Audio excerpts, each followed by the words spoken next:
broadcasting on our Facebook fan page, The African History Network, The African History Network, and our YouTube channel, Michael Imhotep, Imhotep. So everybody share this broadcasting on social media platforms also. And then we're broadcasting on 9:10 a.m. Superstation, WFDF's Facebook page as well. Okay. So you can check us out there. All right. Calling numbers 313-778-7600, 313-778-7600 is the calling number if you have a question or comment. So many of you have been hearing about the conversation that was recorded between Donald Trump and Brad Raffensperger, the Secretary of State for the state of Georgia. And Trump is still trying to overturn the results of a lawful election.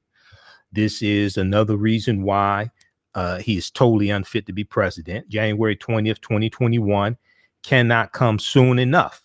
Okay, January 20th, 2021 cannot come soon enough. Okay, the traitor in chief has got to go. So the Washington Post, we posted this article, it got thousands of likes. The Washington Post broke the story. They have an article. I just want to find 11,780 votes. I just want to find 11,780 votes. An extraordinary hour-long call. Trump pressures Georgia's Secretary of State to recalculate the vote in his favor. In extraordinary hour-long call, Trump pressures the Georgia Secretary of State to recalculate the vote in his favor. Okay, now here you have now there are all type of red flags over this phone call. Okay, Trump can't say he didn't set it because it's recorded. Now, I don't think Trump knew that somebody was recording this call, but the Washington Post first released excerpts of the call, and then later today they released the entire hour-long call. All right, now I've been going through listening to a lot of it. It's very damaging. And it proves everything I said about this traitor in chief, this thug president. Back in 2016, before the election, months before the election, I warned our people he was totally unfit to be president. He had mob boss tendencies. And this phone call proves it once again, just like the July 25th, 2019 call when he tried to shake down the new Ukrainian president, Vladimir Zelensky. But we're going to go to this clip here in just a second. But let me set this up here. Let's look at the Washington Post. Throughout the call, Secretary of State Brad Raffensperger and his office's general counsel rejected Trump's assertions, explaining that Donald Trump, the president, is relying on debunked conspiracy theories, debunked conspiracy theories, and that Trump and that President-elect Joe Biden's 11,779 vote victory in Georgia was fair and accurate. Okay, now Trump still hasn't gotten over the fact that he lost the popular vote in 2016 by 3 million votes. Okay, he lost the popular vote here by over 7 million, and Biden got as many Electoral College votes, 306, as Trump got in 2016. Now, if now you have about 140 of these traitorous Republicans in the House of Representatives that are going to January 6th, when Congress certifies the vote, they're going to challenge the vote. Okay. And you've got at least 12 traitorous U.S. Republican senators as well, little spineless Republican senators. Now, some of them, like Senator Ron Johnson in Wisconsin, Republican, who blocked the Juneteenth bill, the Juneteenth bill in the U.S. Senate that Senator Cory Booker and Senator Kamala Harris were trying to get passed. He blocked that bill. It was going to make Juneteenth a federal holiday and give white people the day off from work. He blocked that. Senator Ron Johnson, Republican from Wisconsin, also about 3 weeks ago blocked a bill to give $1,200 stimulus checks to Americans because of coronavirus, because of the coronavirus economy. He blocked that also. That would have benefited a lot of poor white Republicans that voted his dumb ass in the office. He blocked that one. Okay. So you got Senator Ron Johnson. You got some of these other ones like spineless Senator Ted Cruz. All right. And they're saying they want a 10-day like election investigation to investigate the integrity of the election and blah, blah, blah. It's just nonsense. OK, it's trying to appease Trump voters. You got Josh Hawley out of Missouri. OK, we talked about this last week. All right. It's suspected that he wants to run for president in 2024. So you got a lot of these spineless, traitorous Republican senators. And all of them that were in office in February of 2020, when the vote came up in the House, in the U.S. Senate, the impeachment trial, and they could have voted this traitor out of office, and it would have saved thousands, tens of thousands of people's lives because he mishandled the coronavirus pandemic. Okay, and we had like 300, I think, right about 340,000 Americans dead in 20 million cases. Okay. So some of these very same traitors who violated their oath to defend the Constitution against enemies, both foreign and domestic. Some of these very same traitors are continuing to be cowards when it comes to this right here. Now, the question I have to ask them, is if it's your argument that the election was fraudulent, then many of you were on the same ballot. Does that mean that the election that you won was fraudulent also? But every last one of those traitors Republicans in the U.S. House of Representatives, they were on the ballot. Their term is every 2 years. They were on the ballot as well. You got reelected. Does that mean that your election was fraudulent as well? Does that mean there were fraudulent votes for you also? Or you just trying to point and say just the votes for Biden? Your name was on the same ballot. People voted on the same day for Biden, and they voted for you. Now, are you trying to say that the election that you ran in, all those votes should be counted as well, recounted? Are you saying that there were some fraudulent votes for you, or was it just for Biden? There were elections that Republicans in the House of Representatives, there were elections that Republicans won and beat Democrats. Are you saying you won because of fraud? See, they don't want to have this conversation. 313-778-7600 is the calling number. You can call in. Trump supporters, you call in also. You know, I don't run for nobody. 313-778-7600 is the calling number. Okay, so Trump is spouting all these nonsensical conspiracy theories, and he's getting worse day by day. Okay, let's go to this clip. You got it queued up to the 29-minute mark, Jalen. Let's go to this clip here. Now this, okay, cool. You got it. All right, this is already in progress. The whole call is about an hour and 3 minutes. Okay, yes, the whole call something like an hour and 3 minutes. Something like that, hour and 2 minutes. We're going to pick it up halfway through. Let's go to this clip. Well, and then they moved back in years ago. This was not like something just before the election. So there's something about that data. It's just not accurate. Well, I don't know. All I know is that it is certified, and they moved out of Georgia, and they voted. It didn't say they moved back in, Plato, did it? No, but I mean, we're looking at the voter registry. Again, if you have additional records, we've been asking for that. But you haven't shared any of that with us. You just keep saying you can. You know, a lot of it you don't need to be shared. I mean, to be honest, they should share it. They should share it because you want to get to an honest election. I won this election by hundreds of thousands of votes. There's no way I lost Georgia. There's no way. We won by hundreds of thousands of votes. I'm just going by small numbers. When you add them up, they're many times the 11,000. But I won that state by hundreds of thousands of votes. Now, do you think it's possible that they shredded ballots in Fulton County? Because that's what the rumor is. And also that Dominion took out machines. That Dominion is really moving fast to get rid of their machinery. Do you know anything about that? Because that's illegal. Ryan Dominion. No, Dominion is not moved any machinery out of Fulton County. We're having. Well, but if they moved, have they moved the inner parts of the machines and replaced them with other parts? No. You sure, Ryan? I'm sure, Mr. President. And what about the ballots? The shredding of the ballots. Have they been shredding ballots? The only investigation that we have into that, they have not been shredding any ballots. There was an issue in Cobb County where they were doing normal, office shredding, getting rid of old stuff, and we investigated that. And this is stuff from past elections. No, I don't know. And that's what it doesn't pass the smell test, because we hear they're shredding thousands and thousands of ballots.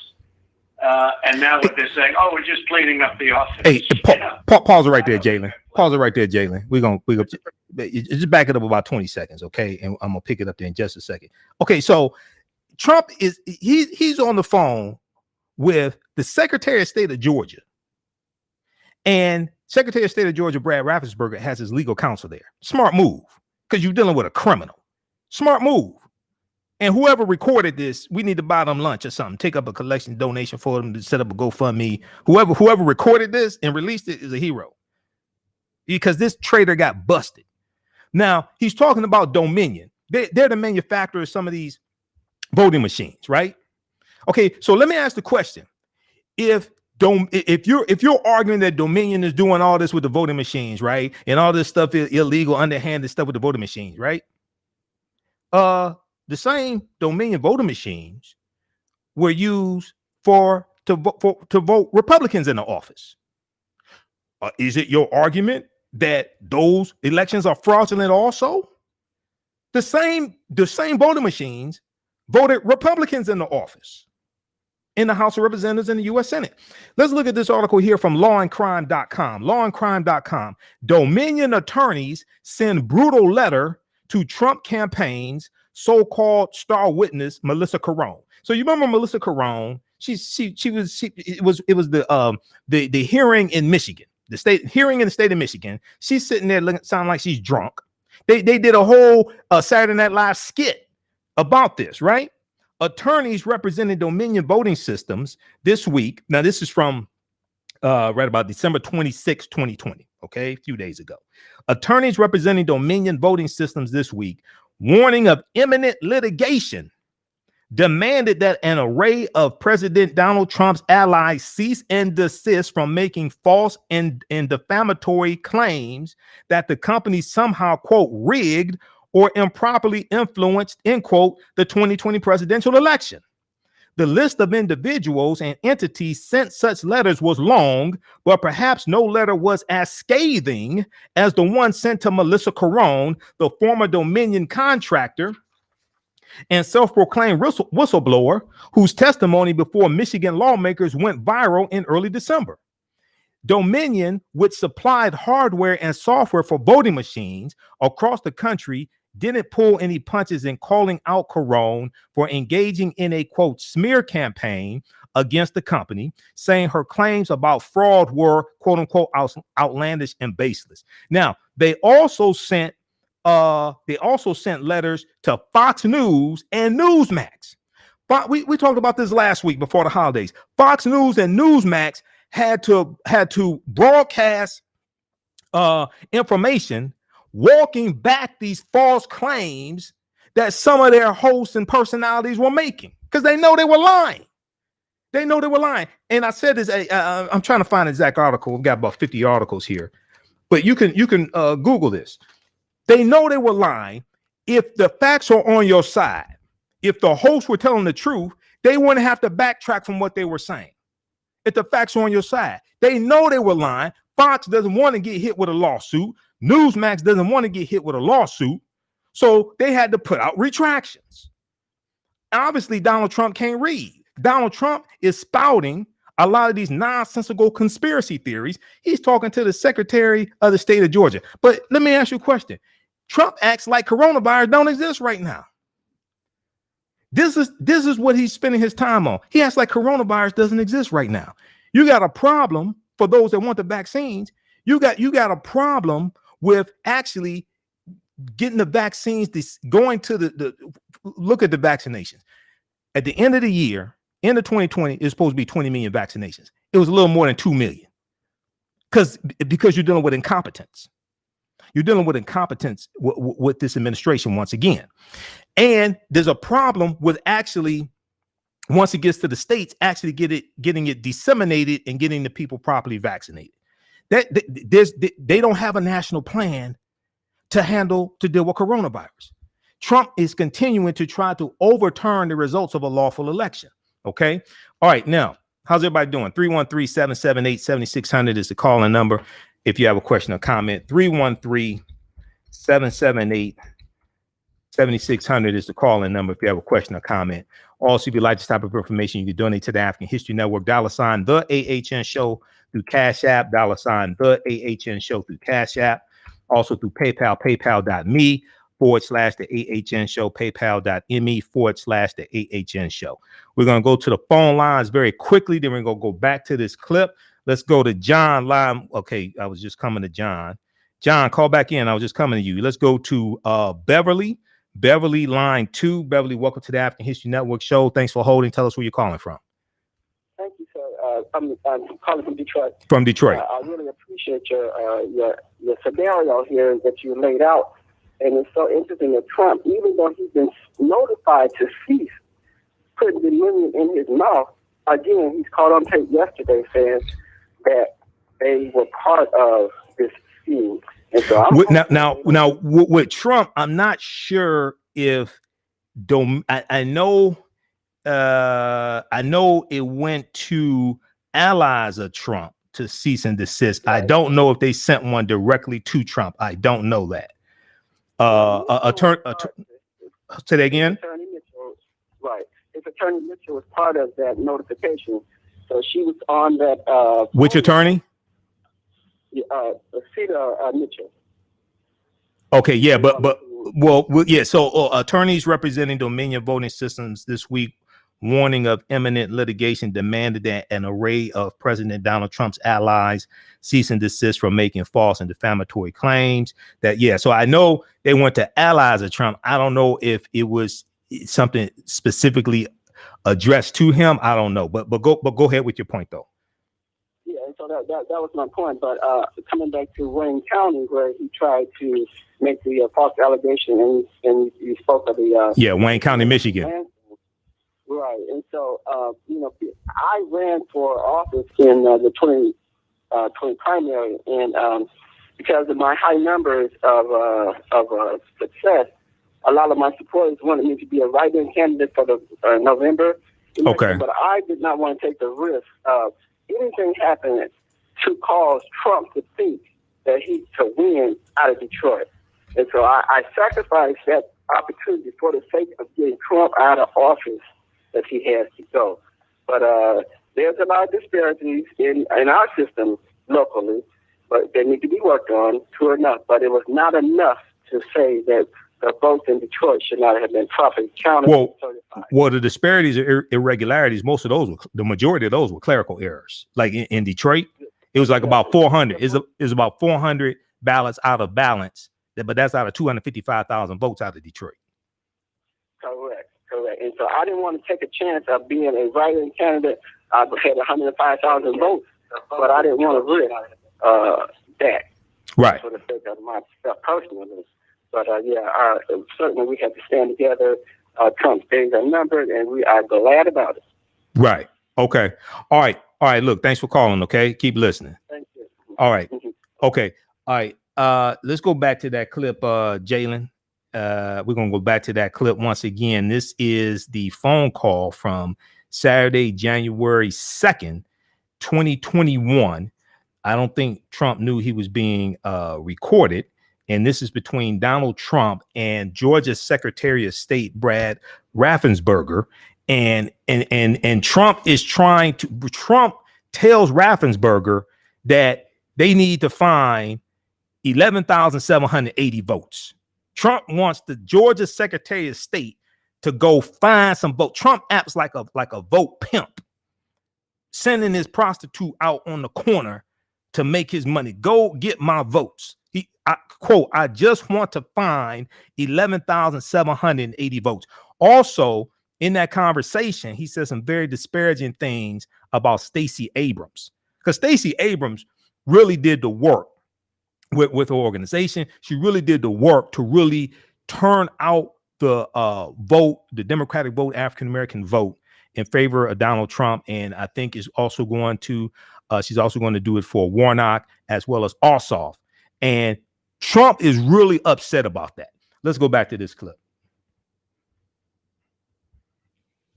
Possible that they shredded ballots in Fulton County, because that's what the rumor is. And also that Dominion took out machines. That Dominion is really moving fast to get rid of their machinery. Do you know anything about that? Because that's illegal. Ryan, Germany. No, Dominion is not moved any machinery out of Fulton County. We're having. Well, but if they moved, have they moved the inner parts of the machines and replaced them with other parts? No.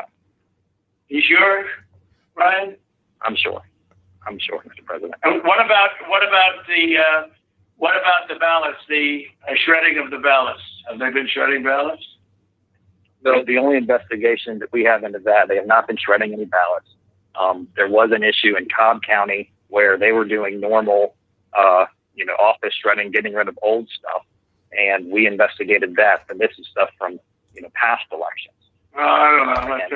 And that's what it doesn't pass the smell test, because we hear they're shredding thousands and thousands of ballots, and now what they're saying, we're just cleaning up the office. Yeah, I don't think that's plenty. Mr. President, the problem you have with social media, people can say, no, this isn't social media. This is Trump media. It's not social media. It's really not. It's not social media. I don't care about social media. I couldn't care less. Social media is big tech. Big tech is on your side. I don't even know why you have a side, because you should want to have an accurate election. And you're a Republican.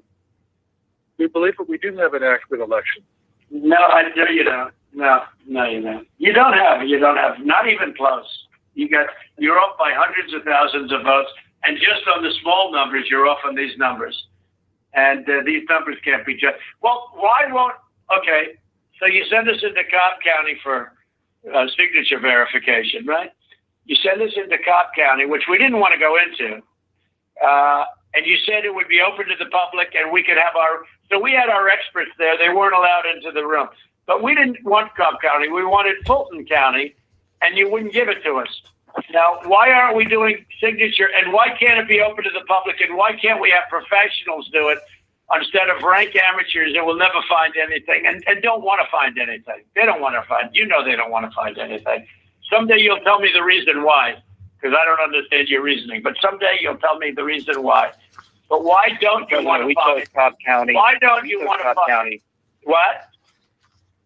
Sorry, go ahead. Yeah, okay, so why did you do Cobb County? We didn't even we requested Fulton County, not Cobb County. Mr. President, we do have our election content. Yeah, go ahead, please. Go ahead. We chose Cobb County because that was the only county where there's been any evidence submitted that a signature verification was not properly done. Well, no, but I told you, but we're not saying that. We are we're the aggrieved party. Fulton County, look, Stacey, in my opinion, Stacey is as dishonest as they come. She has outplayed you at every heart, at everything. She got you to sign a totally unconstitutional agreement, which is a disastrous agreement. You can't check signatures. You can't do it. I can't imagine you're allowed to do harvesting, I guess, in that agreement. That agreement is a disaster for this country. But she got you somehow to sign that thing, and she's outsmarted you at every step. And I hate to imagine what's going to happen on Monday or Tuesday, but it's very scary to people, where the ballots flow in out of nowhere. It's very scary to people. That consent decree is a disaster. It's a disaster. A very good lawyer who examined it said they've never seen anything like it. And the thing is still illegal in the state of Georgia, and that settlement agreement did not change that. Well, it's not a settlement agreement. It's a consent decree. It even says consent decree on it, doesn't it? It uses the term consent decree. It doesn't say settlement agreement. It's a consent decree. It's a disaster. It's a settlement agreement. What's written on top of it? Brian? I don't have it in front of me, but it was not entered by the court. It's not a court order. No, it's called, but Ryan, it's called the consent decree. Is that right on the paper? Is that right? I don't believe so. I don't have it in front of me. Okay. Whatever. It's a disaster. It's a disaster. Look, here's the problem. We can go through signature verification and we'll find hundreds of thousands of signatures if you let us do it. And the only way you can do it, as you know, is to go to the past. But you didn't do that in Cobb County. You just looked at one page compared to another. The only way you can do a signature verification is go from the one that signed it on November, whatever, recently, and compare it to 2 years ago, 4 years ago, 6 years ago, or even one. And you'll find that you have many different signatures. But in Fulton, where they dumped ballots, you will find that you have many that aren't even signed, and you have many that are forgeries. Okay? You know that. You know that. You have no doubt about that. And you will be at 11,779 within minutes, because Fulton County is totally corrupt, and so is she totally corrupt. And they're going around playing you and laughing at you behind your back, Brad. Whether you know it or not, they're laughing at you. And you've taken a state that's a Republican state, and you've made it almost impossible for a Republican to win because of cheating, because they cheated like nobody's ever cheated before. And I don't care how it takes me. We're going to have other states coming forward pretty good. But I won't. This is never given. We have some incredible talent. Said they've never seen anything. Now the problem is they need more time for the big numbers, but they are very substantial numbers. And I think you're going to find that they. By the way, a little information. I think you're going to find that they are shredding ballots because they have to get rid of the ballots because the ballots are unsigned. The ballots are corrupt. And they're brand new, and they don't have seals. And there's a whole thing with the ballots, but the ballots are corrupt. And you're going to find that they are, and which is totally illegal. It's more illegal for you than it is for them because you know what they did and you're not reporting it. That's a criminal offense. And you can't let that happen. That's a big risk to you and to Ryan, your lawyer. That's a big risk. But they are shredding ballots, in my opinion, based on what I've heard, and they are removing machinery. All right. And they're moving. Pause it right there. Pause it right there, Jalen. Both of which are criminal. Pause right there. Back it up about 2 minutes or so. Okay, so we're going to go back to the phone lines in just a second, and we're coming up here on the break. So Trump is pressuring Georgia Secretary of State Brad Raffensperger to overturn the results of a lawful election and go and find 11,780 votes for Trump because Trump lost by 11,799 votes. Okay. And he's telling, and Trump is saying what happened is illegal. You know what happens is illegal. This is really bad for you, Brad. This is what he's saying. Okay. And some people, I was watching some analysis of this and some like legal analysis, like on MSNBC. It's like a low-key threat that he's doing to Secretary of State Brad Raffensperger. You would think that coronavirus doesn't exist. This is what you're spending your time doing. Then he talks about how corrupt the county is. I think it was Fulton County or Cobb County. He talks about how corrupt the county is and how corrupt Stacey Abrams is. Based upon what? Stacey Abrams was cheated out of the in the gubernatorial race by current Governor Brad Kemp Brian Kemp, who was the Secretary of State. But what I find interesting is that I haven't heard Trump talk about this case here. Now, we talked about this last week before the holidays. Newsweek.com has this article. This is from December 21st, 2020. Man charged for voting as dead mother for Trump in third case of voter fraud in Pennsylvania. Now, I haven't heard Trump address this. You want to talk about voter fraud? Now, this is not enough to change the results of election, but I just find it very interesting that Trump doesn't want to talk about this. Man charged for voting as dead mother for Trump in third case of voter fraud in Pennsylvania. Delaware County, Pennsylvania man Bruce Bartman was arraigned Friday after admitting to authorities that he had registered his dead mother to vote in the 2020 presidential election for President Donald Trump. Trump, who lost both the popular vote and Electoral College votes to President-elect Joe Biden, has baselessly alleged that election manipulation allowed Democrats to, quote unquote, steal the election from him. Despite already having certified its election results, Trump's legal team asked the U.S. Supreme Court to overturn Pennsylvania's final tally before Congress meets to formally count the electoral votes on January 6, 2021. Bruce Bartman's case constitutes the third verified instance of voter fraud in Pennsylvania's presidential election. In a Monday press briefing, Delaware County District Attorney Jack Stolsteimer, Stollsteimer, Stolsteimer said that Bruce Bartman committed the crimes in order to help Trump win. Dude, that's a felony. You're going to commit a felony for one vote to help this dumbass win that's going to lose anyway? These are some of the dumbest people I've ever seen in my life. Quote, Bartman, who is a registered Republican, also registered his mother as a Republican, end quote. He has admitted to the detectives that questioned him that he did this to further the campaign of Donald Trump. He in fact cast the ballot of his deceased mother for President Trump, Stolsteimer said.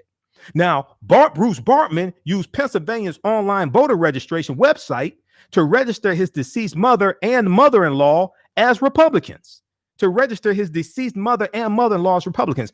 Afterward, Bruce Bartman requested an absentee ballot for his mother. While Bartman did not cast a vote in his mother-in-law's name, his deceased mother's vote was counted in the final tally. Now, Bartman was apprehended after investigators acted on a tip from social media that a dead person's ballot had been cast. Bartman also voted for Trump in the election. In a comment to, quote, conspiracy theorists, end quote, Stolsteimer said that the team that investigated Bartman's crime consisted of members of both the Republican and Democratic parties. Now, this is the third case of voter fraud involving people voting for Trump in Pennsylvania. Why isn't Trump talking about this? I just knew Rudy Giuliani was going to have a press conference with Jerry curl juice dripping down the side of his head, or black juice, whatever that was, black dye, whatever that was, dripping down the side of his head. I just knew he was going to hold a press conference outside of the Four Seasons landscaping company next to the sex shop. I just knew Rudy Giuliani was going to have a press conference about this. I haven't heard anything about it. Read this article from Newsweek.com. Man charged for voting as dead mother for Trump in third case of voter fraud in Pennsylvania.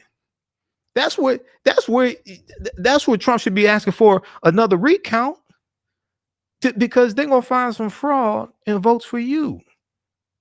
Why isn't he talking about that?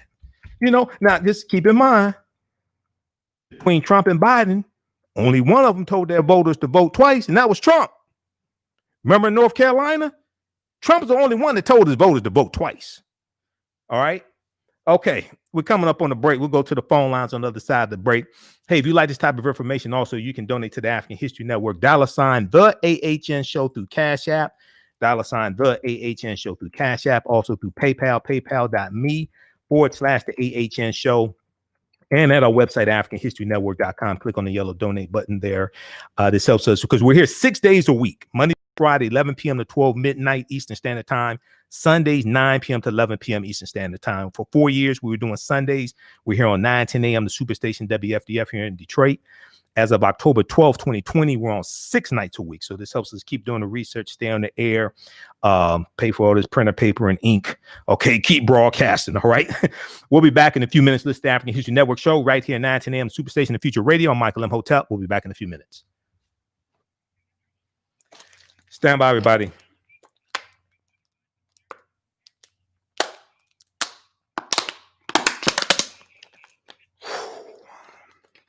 All right, we'll be back from break in should be 3 minutes or 4 minutes, however long they have this commercial break. All right, how's everybody doing? All right, everybody share this broadcasting and social media platforms. Invite your friends to tune in also.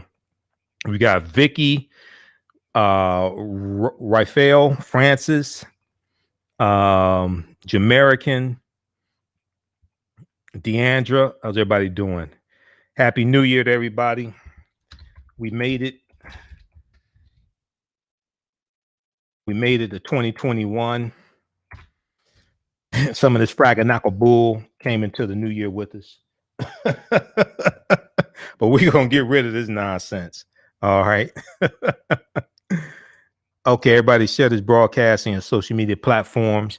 When we come back, we'll go back to the phone lines, and we're going to go back to some more of this clip. Then we're going to hit these other topics also and deal with some history as well, okay? How's everybody doing? Stand by. African-American business owners, post the name of your business here on the thread of the broadcast. Email us at customerservice@africanhistorynetwork.com. Customerservice@africanhistorynetwork.com. We'll let you know how you can advertise with the African History Network.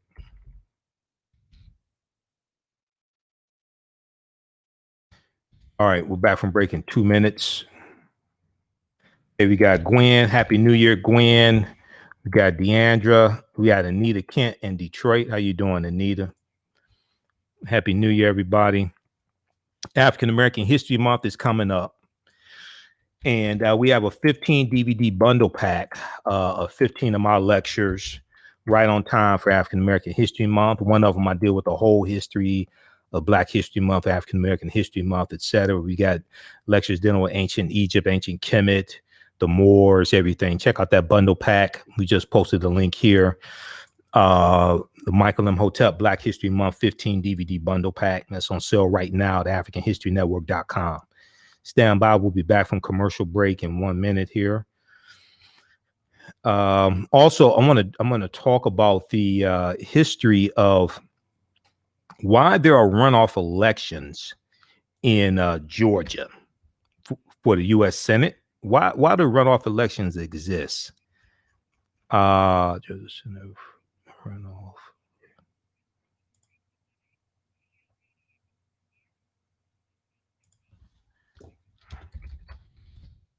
An AM Superstation, a division of Adele Media.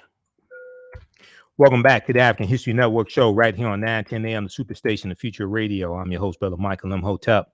It is Sunday, January 3rd, 2021. We made it to the new year, but some of this fraganackle bull has followed us into the new year. Okay, just nonsense. But I posted today on Facebook, YouTube, and Instagram. You can follow me at Michael Imhotep on Instagram also. I'm starting to use Instagram more. I posted January 20th, 2021 can't come soon enough. The traitor-in-chief has got to go. The traitor-in-chief has got to go. Hashtag pack your stuff. Hashtag call Tyrone. All right. Because that's what Trump needs to do. He needs to call Tyrone. Tell him to come pack his stuff. Now, once again, tonight's show is sponsored by the Jim James, Paul and Tyrone Moving Company. The Jim James, Paul and Tyrone Moving Company. They have a 75% off sale, but it's good for just one day, January 20th, 2021. Now, it's only good for people moving from 1600 Pennsylvania Avenue. Okay. Use promo code DJT, pack your stuff. Okay, call the Jim James, Paul, and Tyrone Moving Company at 1-866-CALL-TYRONE. And I'll even let you use an Obama phone to make the call. Okay, this is for entertainment purposes only. Okay. All right, 313-778-7600 is the calling number. If you have a question or comment, 313-778-7600 is the calling number if you have a question or comment. Let's go back to the phone lines. Let's go to, let's see who we have here. Let's go to, we have Kendall. Kendall, welcome to the African History Network show. Tell us where you're calling from. Thanks for holding, Kendall. Okay, that was a previous caller. Who we have next, Jalen? Next up is Al. Okay, my man Al. Al, welcome to the African History Network show. Tell us where you're calling from, Al. Thanks for holding. What's going on? I'm calling from Detroit, Mike. All right, man. Is it a clown show? Is it a clown show? I can't believe you actually. Hey, Al. That's disrespectful to clowns. That's disrespectful to clowns, man. This is worse than clowns, man. Clowns aren't traitors, but go ahead. But I'm just, I hear people who say support this guy. But Fulton County, if you're familiar with that area, a lot of people of color live in that area of Georgia.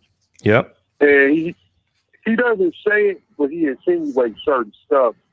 And for him to really criticize Ms. Abrams, who has a law degree, I think from Columbia or Yale, is just she graduated from Yale. Yeah, so it kind of makes me start to understand, like, this lady has a law degree. She actually writes books in a pseudonym. Right. And she actually is an author. Right. She's a very intelligent young lady. And I listen to this guy, and I listen to the people like the Johnson guy talking about they're going to obstruct the thing. And I'm thinking white supremacy is a real bad thing. And when we bring it up or we say it, people get offended. But I think what this is white supremacy. Well, the people use it. There's an old saying about a hit dog will holler. Okay, the people get offended by the term white supremacy. That's probably because they're white supremacists. That's a hit dog hollering. Okay, because if they weren't white supremacists, they wouldn't mind talking about it. See, and what you have is you have a certain group of people feeling power slipping away from their hands. This is all about the fear of the browning of America and the fear of the year 2043, when white people are no longer a majority population in this country. Now all white people fear that. Trump does, and many of his followers do. Okay, all white people don't fear that. Trump does, and many of his followers do, and he's really insinuating that Stacey Abrams is corrupt.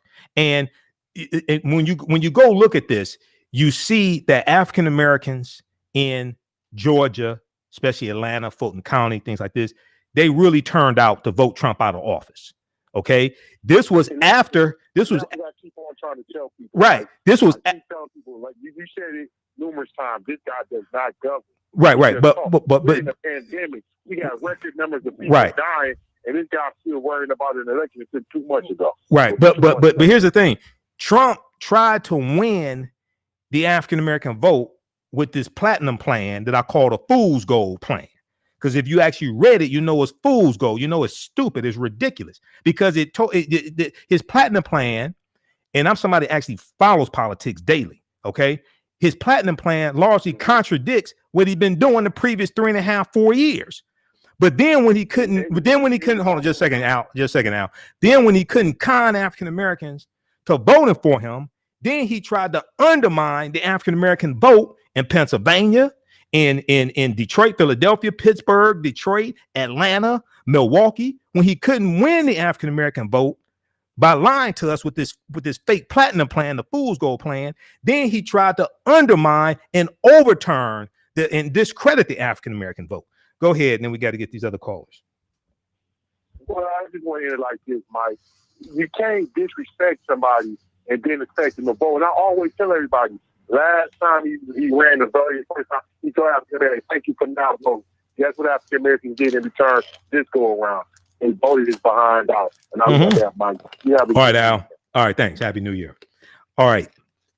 Okay, let's go. Who else we have? Let's squeeze in one more caller here, Jalen. Who we have next? We have John is back. You said John is back, right, Jalen? Okay, let's go to John. Hey, John, thanks for calling back. Welcome to the African History Network show. Happy New Year. Tell us where you're calling from, John. I'm calling from Motor Detroit, Michigan. I'm calling from the east side. All right, east side Detroit. I don't know, but I don't think you should that Trump was doing that. He's been doing that. He was sent this Lindsey Graham back down there again to keep up some kind of garbage and so forth. Right. Lindsey Graham. Lindsey Graham put pressure on Brad Raffensperger in Georgia. We know that Trump had the leaders of the Michigan state legislature. He had them at the White House. They basically told him there's nothing we could do. Okay. But this right here, man, this is like the most that we have like actually recorded. This is actually a 1 hour. This is a 1 hour and 2 minute conversation, telephone conversation. Okay, this is like the most. This is like the biggest smoking gun that we have so far. All right, go ahead. And Romney, Senator Romney said he was a disgrace and downright wicked to this country. Right. But he said round the world. Romney said that. Right. Romney's correct. I disagree with Romney on some things. Mitt Romney is a Republican that he's one of the few Republicans who actually has a spine and will speak out against Trump. Now, Romney is from Utah. Right. Utah is a state not favorable to Trump. And Romney, he's not up for re-election. He wasn't up for re-election this cycle. Romney's safe. Romney was the only Republican in February 2020 to vote to impeach Trump in the Senate as well. He was the only one. Go ahead. Yeah, that's right. And he tried to get Rubio to go down there. And Rubio said, I ain't had nothing to do with it. Rubio ain't want to say a word. He want to say nothing. He wanted Rubio to go to Georgia and so forth. And Rubio wouldn't even mention it about going down there and so forth. Mm-hmm. And this clown out there in Texas, Ted Cruz. He's the one that keep up this garbage too. Ted Cruz. What's his name? Senator Ted Cruz in Texas. Yeah. Little spineless Ted Cruz. That's right. Yep. That's right. Yeah. Well, yeah. And so what's happening is you're going to have probably 12 Republican senators. Now that's before this recording came out. We'll see if the recording changes anything. Maybe it doesn't. But you're going to have 12 Republican senators who January 6th, 2021, they're going to they're not going to certify the results of the election. NBCnews.com has a really good article. GOP senators threaten to object to Electoral College results if commission is not formed. So they want a commission to take 10 days to investigate the results of the election, and then based upon the results of the investigation, then they'll vote to certify the results. But the problem is that the majority of Republican senators and all of the Democratic senators and the two independents, Angus King and Bernie Sanders, they're all going to vote to certify. So this is not going to go. They can challenge all they want in the U.S. Senate. They can challenge all they want in the U.S. House of Representatives. They're going to debate it. They're going to take the vote, and Republicans who are challenging, they're going to lose. That's what's going to happen, and they're going to embarrass themselves. Go ahead. They went to Michigan University, and the prosecutors and the historian said that it was the most stupid, narrow-minded thing that he could have did and so forth. And these people who studied these laws and so forth, they said that they can't believe that he would try a stupid trick like that. But I mean, they can't believe Trump would try something like this. Yeah, you know, I believe it because Trump does. Yeah, but see, Trump don't care about the Constitution. Trump doesn't care about the Constitution. He doesn't care about the Republican Party. Trump doesn't care about the two elections in Georgia, even though he'll be there Monday to campaign for them. He doesn't care about that. All Trump cares about is himself and trying to stay in office because he knows the lawsuits, the investigations, the indictments are coming as soon as he leaves the White House. He knows that he knows they're coming. And the New York lawyers, they already hired extra people. Do Washington Post, Cy Vance in Manhattan, U.S. The district attorney in Manhattan has hired forensic accountants. They about to be up in his ass like a proctologist. That's what's about to happen to him.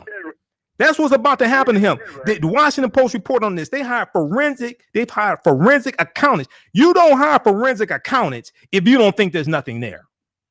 They about to come for him. Absolutely. Okay, John. Thanks for calling. Happy New Year, John.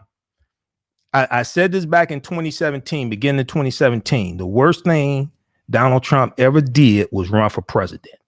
Because when you run for president and you become president, you are under a microscope. Okay?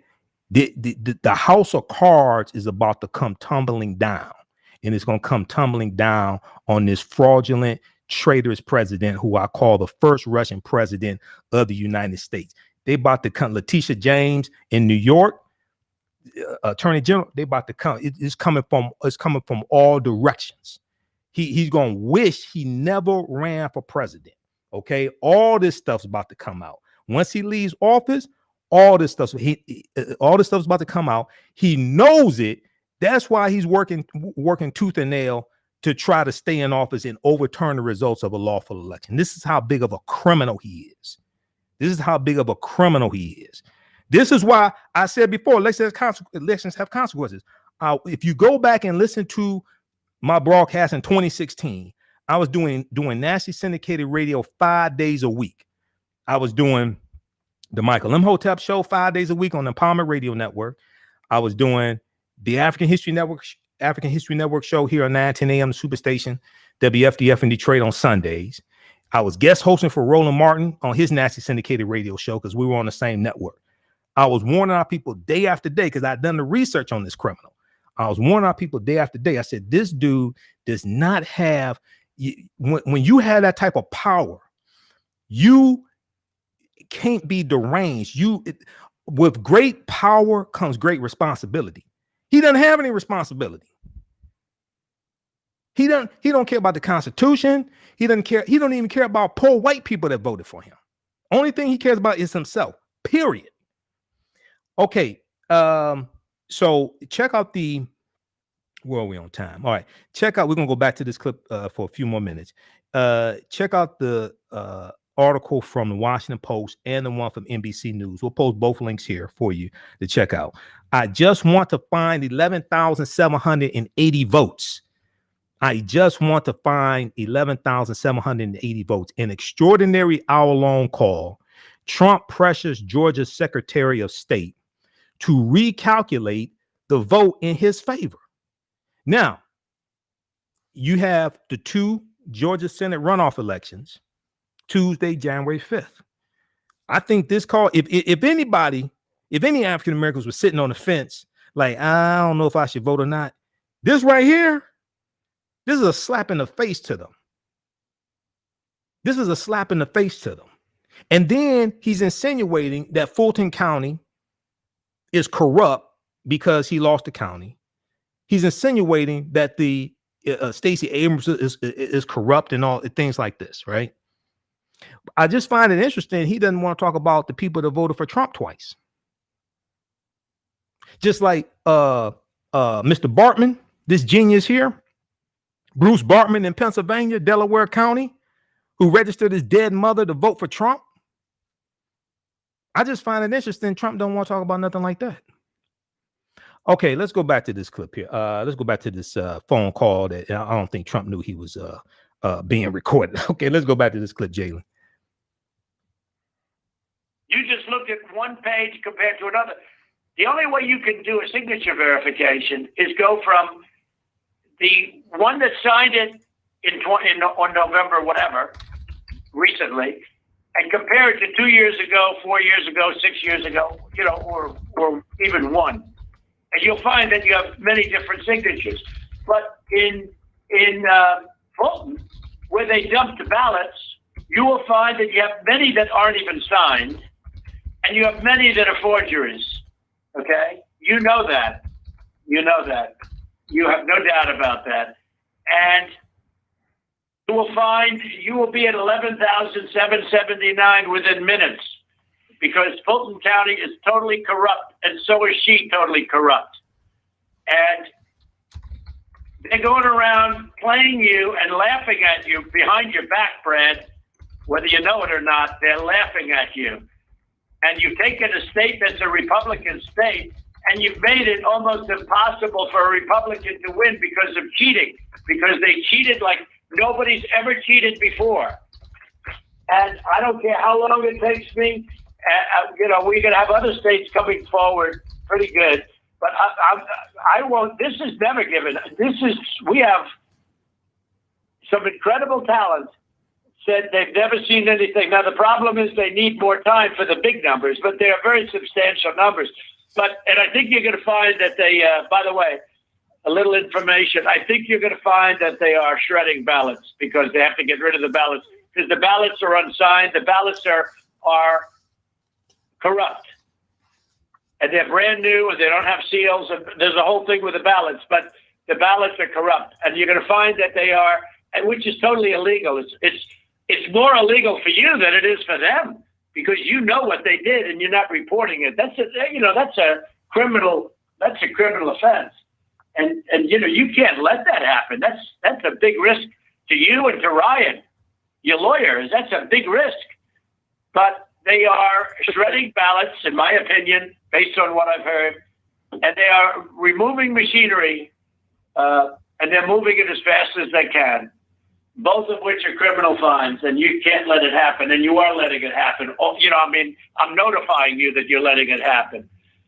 So, look, all I want to do is this. I just want to find 11,780 votes, which is one more than we have, because we won the state, and flipping the state is a great testament to our country, because, and there's just, it's a testament that they can admit to a mistake, or whatever you want to call it, if it was a mistake. I don't know. A lot of people think it wasn't a mistake. It was much more criminal than that. But it's a big problem in Georgia, and it's not a problem that's going away. I mean, it's not a problem that's going away. And we got it. This is Ryan. We're looking into every one of those things that you mentioned. Okay, all investigators. But if you find them, you got to say it, Ryan. Right. Let me ask you, Ryan, if they're throwing ballots, I'll tell you what we are seeing. Go ahead. What we're saying is not at all. Grove makes my life better in a lot of ways. Natural cleaning products come to my doorstep. I don't have to. GBI, and they're looking and they're good, and that's not what they're seeing. Hey, Jalen, back it up about 20 or 30 seconds there for me, please, and press play. So GBI is the Georgia Bureau of Investigations. Okay, so they're telling Trump, look, what you saying, you're lying. That's not what happened, but we're going to tell you what we did find. Okay, let's go back to that clip. Oh, we're coming up on, where are we? Oh, we're coming up on break. Oh, I'm sorry. We passed the break, man. I got lost track of time. Okay. He's trying to tell me it's time to go to break. All right. Listen to the African History Network show right here on 910 a.m. the Superstation, the Future Radio. I'm Michael Imhotep. We'll be back in a few minutes. All right, stand by. We're coming up on break. I didn't even realize we went past the break. Stand by, everybody. 313-778-7600 is the call-in number. Okay. All right. So people have to understand. Somebody posted Trump gave more money to HBCUs than Obama. That was Congress that gave the money. Go research Representative Alma Adams. That was her bill. That wasn't Trump. Congress passed the bill. It was a veto-proof majority. Trump signed the goddamn bill into law. Veto-proof means even if you vetoed it, they had enough votes in both the House and the Senate to override the veto. That wasn't Trump that did that. That's bullshit. Go research Representative Alma Adams. She's a member of the Congressional Black Caucus. That was her bill that did that. Stand by. We'll be back in a few minutes. All right. Everybody share this broadcast on your social media platforms. Invite your friends to tune in as well. You can post stuff like that. I'm somebody that studies politics. So I'm the wrong person to come with some bullshit like that. You got to go to run that on somebody else that doesn't read. Okay. Stand by, everybody. Follow us on our Facebook fan page, The African History Network, The African History Network. Also, if you like this type of information, you can donate to the African History Network, $ the AHN Show through Cash App, $ the AHN Show through Cash App, and also through PayPal, paypal.me/the AHN Show. All right, paypal.me/the AHN Show. Let's see here. I find it very interesting. People don't want to talk about the fact that Trump reversed President Obama's initiative to abolish privatized prisons at the federal level. Because Core Civic and Geo Group, we're back. Welcome back to the African History Network show right here on 910 AM Superstation, the Future Radio. I'm your host, Brother Michael Imhotep. It is Sunday, January 3rd, 2021. Happy New Year. We still dealing with this Fraganackle bull from 2020, but he's about to be he's about to go bye-bye January 20th, 2021. He needs to call the Jim James, Paul and Tyrone Moving Company. 1-866 call Tyrone. They'll help him come pack his stuff and move out of the White House for entertainment purposes only. Okay, so just so people are clear, Roland Martin dealt with this on Roland Martin Unfiltered. He talked to two presidents of at least one president of HBCUs, Dr. Walter Kimbrell. Some people say, oh, Trump gave more money to HBCUs than President Obama. That was Representative Alma Adams' bill. She's a member of the Congressional Black Caucus. Trump didn't give the money. That was Congress. Congress appropriates money. That wasn't Trump. That passed both the House and the Senate with a veto-proof majority. Do you know what that means? That means even if he vetoed the bill, they had enough votes in the House and the Senate to override the veto, just like they overrode the veto for the National Defense and Authorization Act, $741 billion bill. They just overrode that veto from Trump with a veto-proof majority. So that wasn't Trump. People had to do research. Okay? Go research Representative Alma Adams. That was her bill. She doesn't get credit for it. Trump takes all the credit for it. Now, members of the Congressional Black Caucus, they need to take credit for what they did to get that, get the bill passed, and she should take credit for it. That's Trump taking credit for that. He ain't do that. He probably can't even tell you what HBCU stands for. 313-778-7600 is the call-in number. 313-778-7600 is the call-in number if you have a question or comment. Brandy said, I'm repeating myself. I'm repeating myself because we're back on the air on 910 AM the Superstation. I ain't just on Facebook. We're on radio here in Detroit. We were on commercial break. I talked to you all during the commercial break. We're back from the break. That's what the beep was. We're back on the air on 910 AM here in Detroit. That's why I'm repeating myself. I know what I'm doing. All right. 313-778-7600 is the call-in number if you have a question or comment. We're going to go back to this clip here in just a second. Now, the article from NBC News, because a lot of articles with Washington Post, you need a subscription to the Washington Post. I have a subscription to Washington Post, New York Times. Had one to the Wall Street Journal, but I don't want to give Rupert Murdoch my money because Rupert Murdoch owns Fox News and he owns the Wall Street Journal. So I was paying the Wall Street Journal $39 a month, but I ain't read a lot of articles from them. But NBC News is free. Trump begs Georgia's Secretary of State to overturn election results in remarkable hour-long phone call. Okay, they got him. Oh, he's busted. I don't think he knew that he was being recorded. Okay, I think that's what happened. I don't think he knew he was being recorded. Trump begs Georgia's Secretary of State to overturn election results in remarkable hour-long phone call. Quote, there's no way I lost Georgia. There's no way we won by hundreds of thousands of votes. How'd you figure you run by hundreds of thousands of votes? Where are the hundreds of thousands of votes you won by? How'd you come up with that? You won by hundreds of thousands of votes. You can't give a number. You gave a number how many votes you needed to win. You said you said I just want to find 11,780 votes. So why can't you tell how many votes you won by? You won by hundreds of thousands of votes. All right. Let's go back to this clip, Jalen.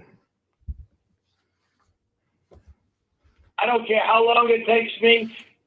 You know, we can have other states coming forward pretty good, but I won't. This is never given.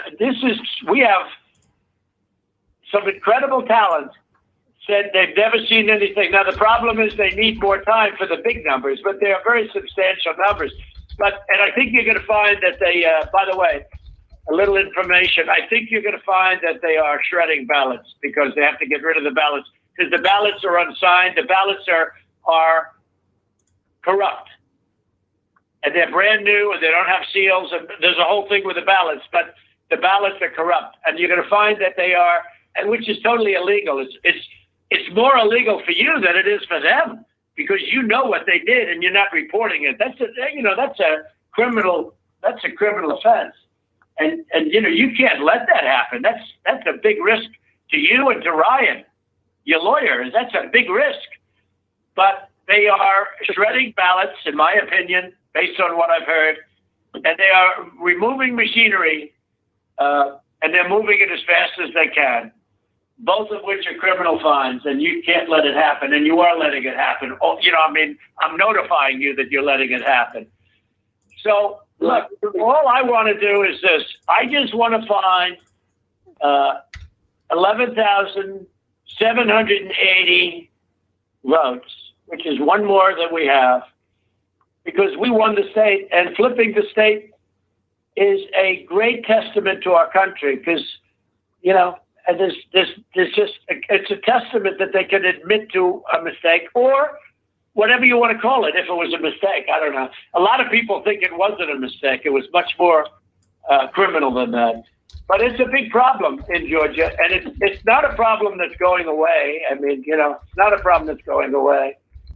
And we got it. This is Ryan. We're looking into every one of those things that you mentioned. Okay, our investigators. But if you find them, you got to say it, Ryan. Look, if they're Ryan, if they're throwing ballots, I'll tell you what we are seeing. Go ahead. What we're saying is not at all what you're describing. And these are investigators from our office. These are investigators from GBI, and they're looking and they're good. And that's not what they're seeing. And we'll keep looking. We'll keep looking at all these things. Well, you better check with the ballots because they are shredding ballots, Ryan. I'm just telling you, Ryan. They're shredding ballots, and you should look at that very carefully because that's so illegal. You may not even believe it because it's so bad, but they're shredding ballots because they think we're going to eventually get there because we'll eventually get into Fulton. It's in my opinion, it's never too late. So, little double sound deck. So that's the story, folks. Look, we need only 11,000 votes. We have far more than that as it stands now. We'll have more and more. And do you have provisional ballots at all, Brad? Provisional ballots? Provisional ballots are allowed, by state law. Sure. But do you have them? I mean, are they counted or did you just hold them back because they, in other words, how many provisional ballots do you have in the state? We'll get you that number. Because most of them are made out to the name Trump because these are people that were scammed when they came in, and we have thousands of people that have testified or that want to testify. When they came in, they were probably going to vote on November 3rd, and they were told, I'm sorry, you've already been voted for. You've already voted. The women, men started screaming, no, I proudly voted till November 3rd. They said, I'm sorry, but you already been voted for, and you have a ballot. And these people are beside themselves. So they went out and they filled in a provisional ballot, putting the name Trump on it. And what about that batch of military ballots that came in? And even though I won the military by a lot, it was 100% Trump. 100% Biden. Do you know about that? a large group of ballots came in. I think it was to Fulton County, and they just happened to be 100% for Trump, even though for Biden, even though Trump won the military by a lot, a tremendous amount. But these ballots were 100% for Biden. And you know about that? A very substantial number came in, all for Biden. Does anybody know about it? I know about it, but we were never. Well, okay, Cleta, wait. I'm not asking you, Cleta, honestly. I'm asking. They Brad. have no idea what he's talking about. The military ballots that we have confirmed now. Do you know about the military ballots that came in that were 100%? I mean, 100% for Biden. Do you know about that? And I don't know about that. I do know that we have when military ballots come in, it's not just military. It's also military and overseas citizens. The military part of that does generally go Republican. The overseas citizen part of it generally goes very Democrat. No, but this was yeah, that's okay. But I got like 78% in the military. These ballots were all for this. They didn't tell me overseas. Could be overseas too, but I get votes overseas too, Ryan. In all fairness. No, they came in. A large batch came in, and it was quote 100% for Biden, and that is criminal. That's criminal. Okay, that's another criminal. That's another of the many criminal events. Many criminal events here. I don't know. Look, Brad, I have to find 12,000 votes, and I have them times a lot, and therefore I won the state. That's before we go to the next step, which is in the process of right now. All right. And I watched you this morning, and you said, well, there was no criminality, but I mean, all of this stuff is very dangerous stuff. All right, pause right there, Jalen. All right.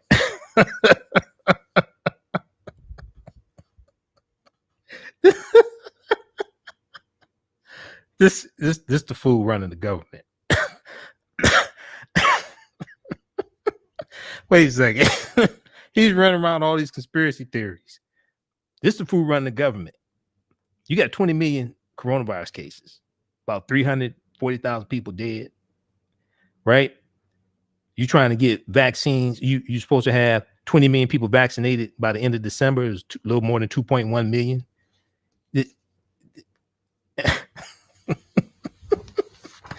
All right. So if we go back to the article from Washington Post, then we're going to go to this next clip.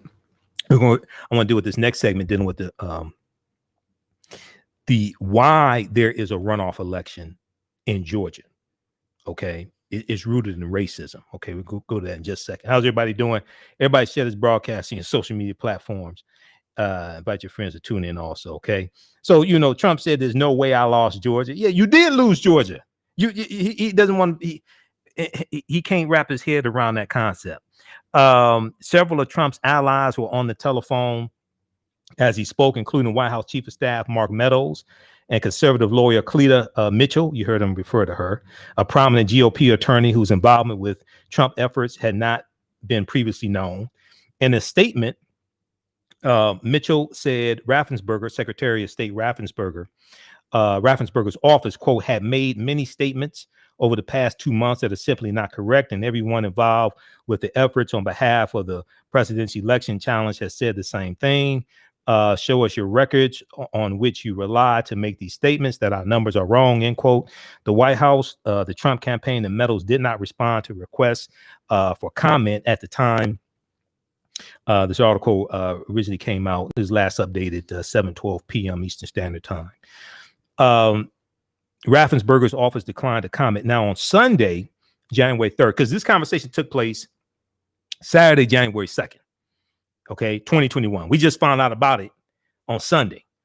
Washington Post got the audio. First, they released excerpts, then they released the entire hour and 2 minutes. I've listened to a lot of it. This is damaging. On Sunday, January 3rd, Donald Trump tweeted that he had spoken to Raffensperger, Secretary of State Brad Raffensperger of Georgia, saying the Secretary of State was, quote, unwilling or unable to answer questions such as the ballots under table scam, ballot destruction, out-of-state voters, dead voters, and more. He had no clue. This is what Trump this is what Trump said. You got people on the verge of being evicted. You got you have Mitch McConnell who blocked the $2,000 stimulus checks in the Senate. This is what Trump is worried about. Even if Trump wins Georgia, he still loses the election. There's 16 electoral college votes associated with Georgia. He'll still lose the election. Why is he so focused on Georgia? Now, Raffensperger responded with his own tweet, quote, "Respectfully, President Trump, what you're saying is not true," end quote. You know, they were cussing him out after they hung up the phone. Raffensperger, Secretary of State, you know, they had cussing lessons. They can't believe he's this stupid. Republicans, so the details of the call drew demands from congressional Democrats for criminal investigations. Biden's top lawyer, Bob Bauer, said the recording, quote, "captures the whole disgraceful story about Donald Trump's assault on American democracy." Republicans, however, were largely silent. Spineless Senator Ted Cruz, when asked, a Republican from Texas, when asked about the call while campaigning in Georgia on Sunday for the two GOP senators who face a runoff Tuesday, dodged the question completely because he's a spineless coward. Ted Cruz, he's a spineless coward. Trump's pressure campaign on Raffensperger is the latest example of his attempt to subvert the outcome of the November 3rd, 2020 election through personal outreach to state Republican officials. He previously invited Michigan Republican state leaders to the White House, pressured Georgia Governor Brian Kemp, who's a Republican, in a call to try to replace the Georgia state's electors. When they vote in the Electoral College, he tried to get the Governor Brian Kemp to replace the Georgia state electors and asked the Speaker of the Pennsylvania House of Representatives to help him reverse his loss in that state. Now, interfering with the election results is a crime. Interfering with election results is a crime. Okay. All right. Let me see who we see. Do we have Theo? Okay. We got Theo. Okay, let's go back to the phone lines. Let's go to Theo Broughton. Hey, Theo, welcome to the African History Network show. Thanks for holding. Theo Broughton from Hood Research. Tell us where you're calling from, Theo. Absolutely. Calling from Detroit, and follow his research on Twitter. You know, you're on a roll with Donald Trump, and I was listening to the portion about shredding. He sounded as if he was drinking. I don't know that he does, but he certainly sounded like it. Mm-hmm. We know he has a mental problem, but drinking would just make it worse. While we have all of this distraction that he's doing just to keep the focus on him, right here in Detroit, we got 2 votes to go on Monday and Tuesday. The replacements for Jewel Ware are going to be interviewed starting at 10 a.m. tomorrow and 10 a.m. on Tuesday, 10 of them. And then we got a committee. Jewel Ware, former Wayne County commissioner, because she passed away, because we have people listening all over the country. They don't know who Jewel Ware is. Oh, who don't know. That's right. I'm sorry. And to get the number so that you can make a comment if you choose to, if you go on the Wayne County Commission website. They're going to have a Zoom meeting, after which they're going to interview these candidates, 5 on Monday, 5 on Tuesday. After each one, you will be able to make a comment. And then the second vote is going to take place by a committee. The head of probate court, the head of the county clerk's office, who is Kathy Garrett, and the Wayne County prosecutor, who is Kim Worthy. The 3 of them are going to decide who is going to take Sheriff Benny Napoleon's place, because he died from the coronavirus. Right. Yeah, we talked about on the show. Right, and that seat is vacant as well. Okay. But they are supposed to meet soon to determine that. So just wanted to share that you can get their phone numbers on their website if you want to make a comment on that. Personally, I think the Sheriff Reggie Crawford should have that seat, because he is someone who cares about the community and cares about fairness and the treatment of people. Okay. But in the meantime, I think Jim James should call Tyrone. Jim James, Paul and Tyrone Moving Company. Move out now. We Right. got 16 days left. Right. Okay. Right, 16 days, right? That's too long. 78 Yep. days from election On the day 20th. to the transfer of power is too long. Well, no. That it needs to be that long. It takes time to transfer power and to get you have to have that time to get for your transition teams to be briefed, all that. Okay, but we got to run. We're running out of time on the show. But call back tomorrow night, Theo. Thanks for calling. Okay, all right, thanks. Okay, I want to go to this next segment here, on the Cross Connection new show Saturday morning on MSNBC. Tiffany Cross spoke with Reverend Raphael Warnock. They talked about Georgia's Senate race must have record turnout, Democratic candidate Warnock says. Okay. And then I want to deal with, there's a history behind why there are even runoff elections, like in states like Georgia. A lot of these southern states, many former Confederate states. If you have, like, say, for instance, a Senate race and no one gets 50% or more of the vote, then there's a runoff election between the two top vote getters. Well, why doesn't the top vote getter just win the election? Reverend Raphael Warnock got more votes than Kelly Loeffler and Doug, I think it was Doug Collins, or who was it? Doug Collins or Johnson. I think it was Doug Collins in Georgia. He got more votes than either one of them. So why didn't he win? Okay. Let's go to this clip here from MSNBC, Jalen. I've seen a lot of your ads, and I talked to a lot of friends and family down there who watched this campaign. You brought up voter suppression, and this Texas-based organization that has jack to do with Georgia is trying as hard as they can. There's a law in Georgia that says any registered voter can challenge any other registered voter, and so this Texas-based organization is capitalizing on that. The judiciary has said, nah, it's not going to work. We have not seen evidence of voter fraud. Your opponent, Kelly Loeffler, is perpetuating some of these things. How concerned are you by some of these voter suppression tactics that are taking place under the guise of True the Vote? Well, you know, I know a little bit about voter suppression. I have worked to register hundreds of thousands of new voters in this state. I've taken on for years the ways in which we've seen these kinds of tactics intended to diminish certain parts of the electorate.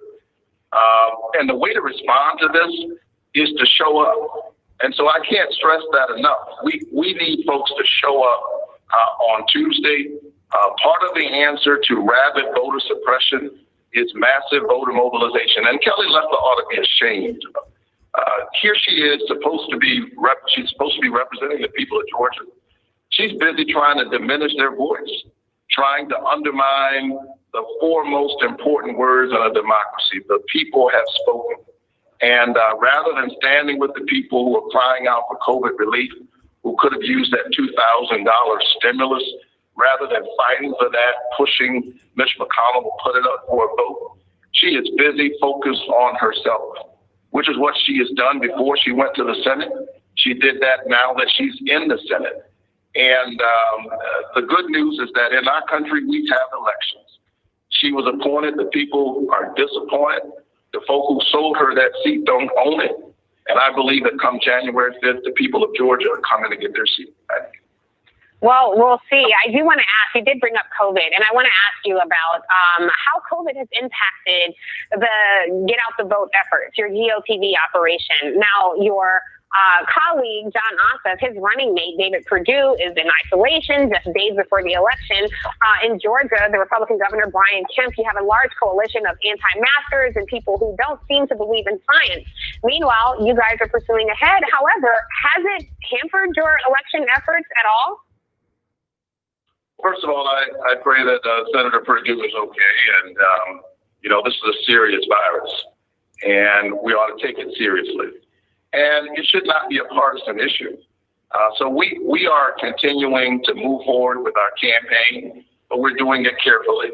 I I had several rallies yesterday. They were all outside, and we encourage people to wear masks. The folks are wearing masks, and we'll continue to do that. The most important thing is to keep people safe, and so we will do that. But the people of Georgia, the people of this country need COVID relief. We're seeing our businesses close. We're seeing the devastating impact on workers. And the problem with politics in this moment is that the politics has become about the politicians.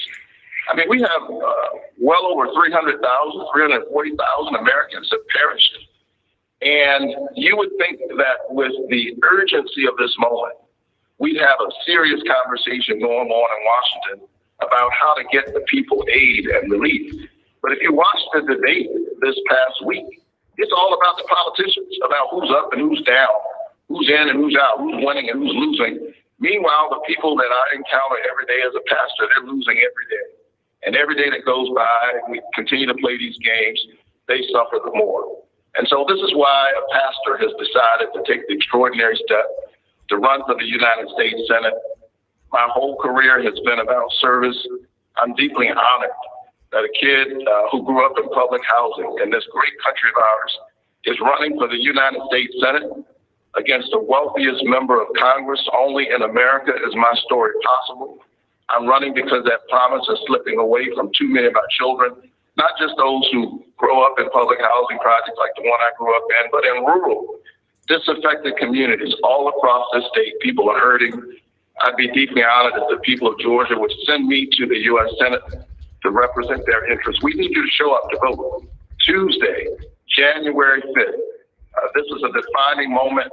Georgia's on everybody's mind, and I believe Georgia's about to show up in an amazing way.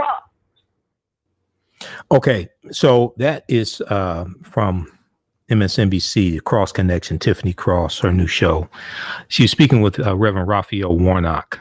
That's from January 2nd, 2021. Georgia's Senate race must have record turnout, Democratic candidate Warnock says. It was in that interview, not that clip. I was trying to find the actual clip, but she talked about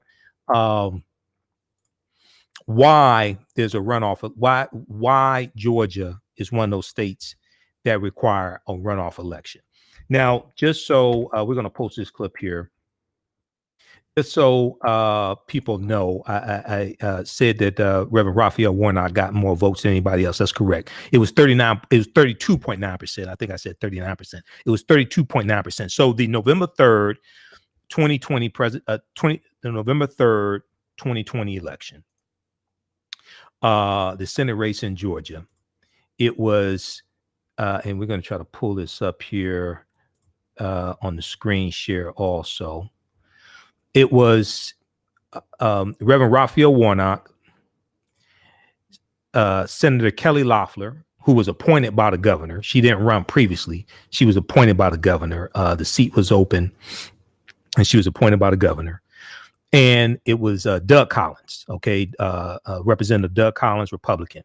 So if we look here, this is from Politico.com, but you can Google this and you can check this out. This is from Politico. This is the November 3rd, 2020 election results. Republican Loeffler, Democrat Warnock head to Georgia Senate runoff race. Warnock got 32.9% of the vote, or 1.6 million votes. Kelly Loeffler, sitting senator, okay, now her term expired today, January 3rd. Her term expired.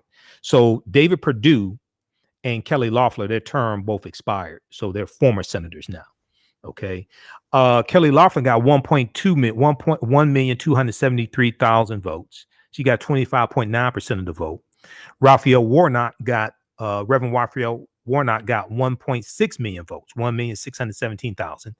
Representative Doug Collins got 980,000 votes. He got 20% of the vote. Deborah Jackson, Democrat, got 6.6% of the vote. Okay. But Reverend Raphael Warnock, nobody got 50%, at least 50% of the vote. So it goes to a runoff. But you have to ask the question, well, Reverend Raphael Warnock actually won the election. He got more votes than anybody else. So why you have to go to a runoff? Well, I'm glad you asked that question. This ties into history. Let's look at this. So Yahoo News has an article that they picked up from the conversation. And there are other articles written on this. I was looking at Washington Post and Channel 11 out of Georgia. A brief history of Georgia's runoff voting. A brief history of Georgia's runoff voting and its racist roots. This is by Joshua Holzer, Holzer, assistant professor of political science at Westminster College. This is from November 23rd, 2020. Okay, so later in the same month that the election took place. All right. And I know we only have a few minutes left here in the show. Those watching on Facebook and YouTube, keep watching. We're going to keep broadcasting after we're done here on the radio on 9:10 a.m. Superstation. So don't go anywhere. Across the U.S., many states use different electoral systems. That's because the federal government doesn't run elections. States do. You don't have a federal election. You have, I said this before, when you have like the presidential election, it's not a federal or national, really national election. It's 50 individual state elections. And different states have different rules, different laws regarding early voting, mail-in ballots, all that stuff set by the state legislature. Okay.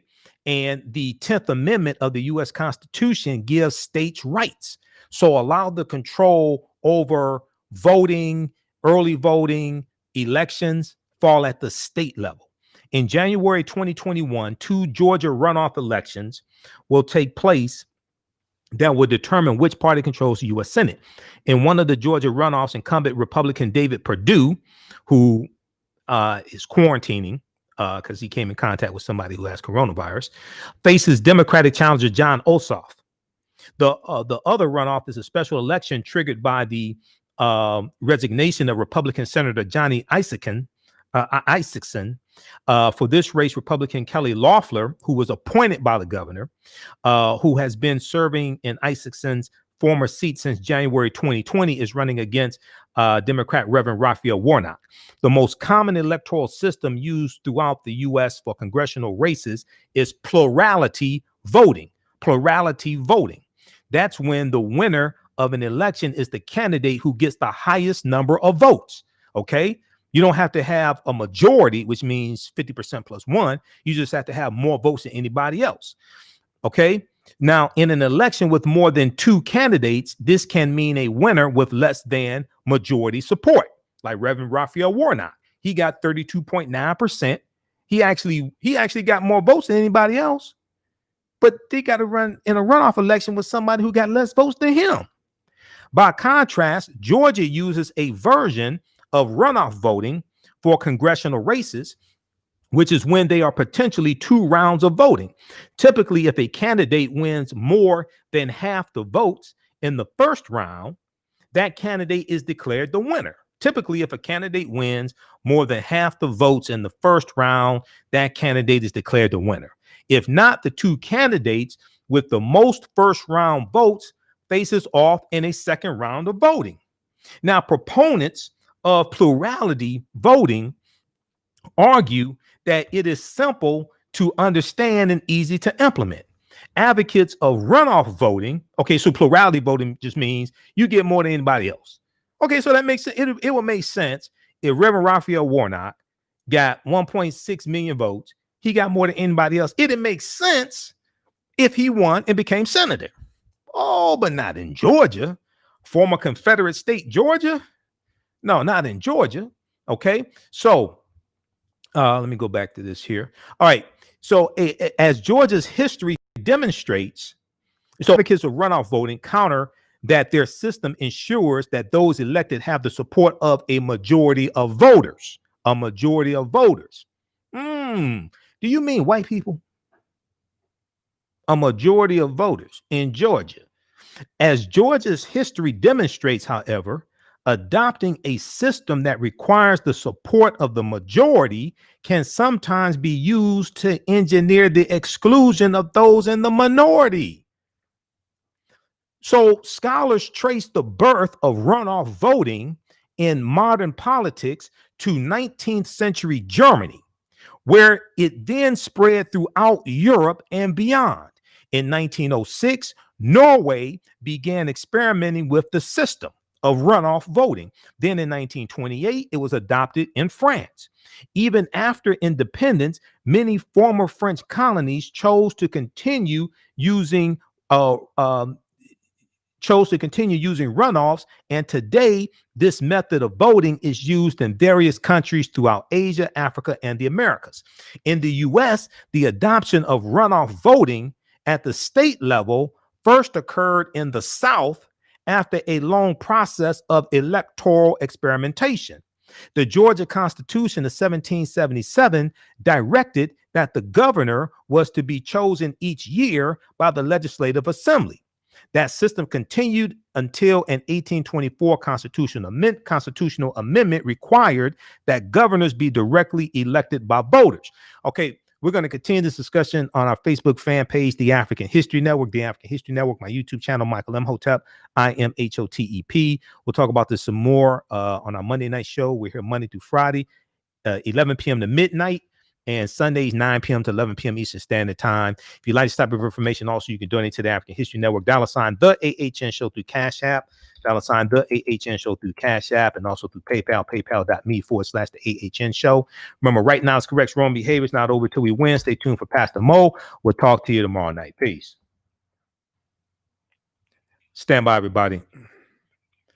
We're going to keep going. Let me disconnect this call. Stand by. Hold on just a second here. How's everybody doing? We're going to keep going. Let me just disconnect this call from the radio station. We're going to continue with this article here. Okay. How's everybody doing?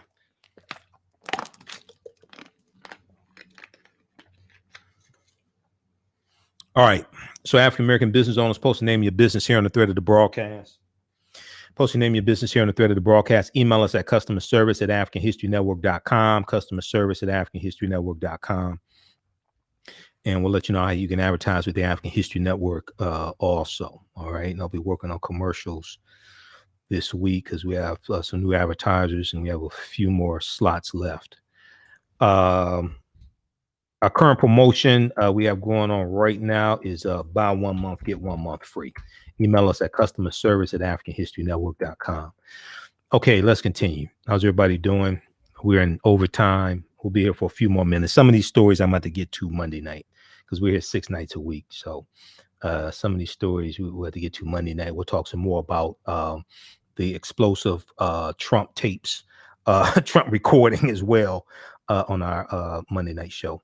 Okay, let's go back to this article here from Yahoo News, picked up from the conversation.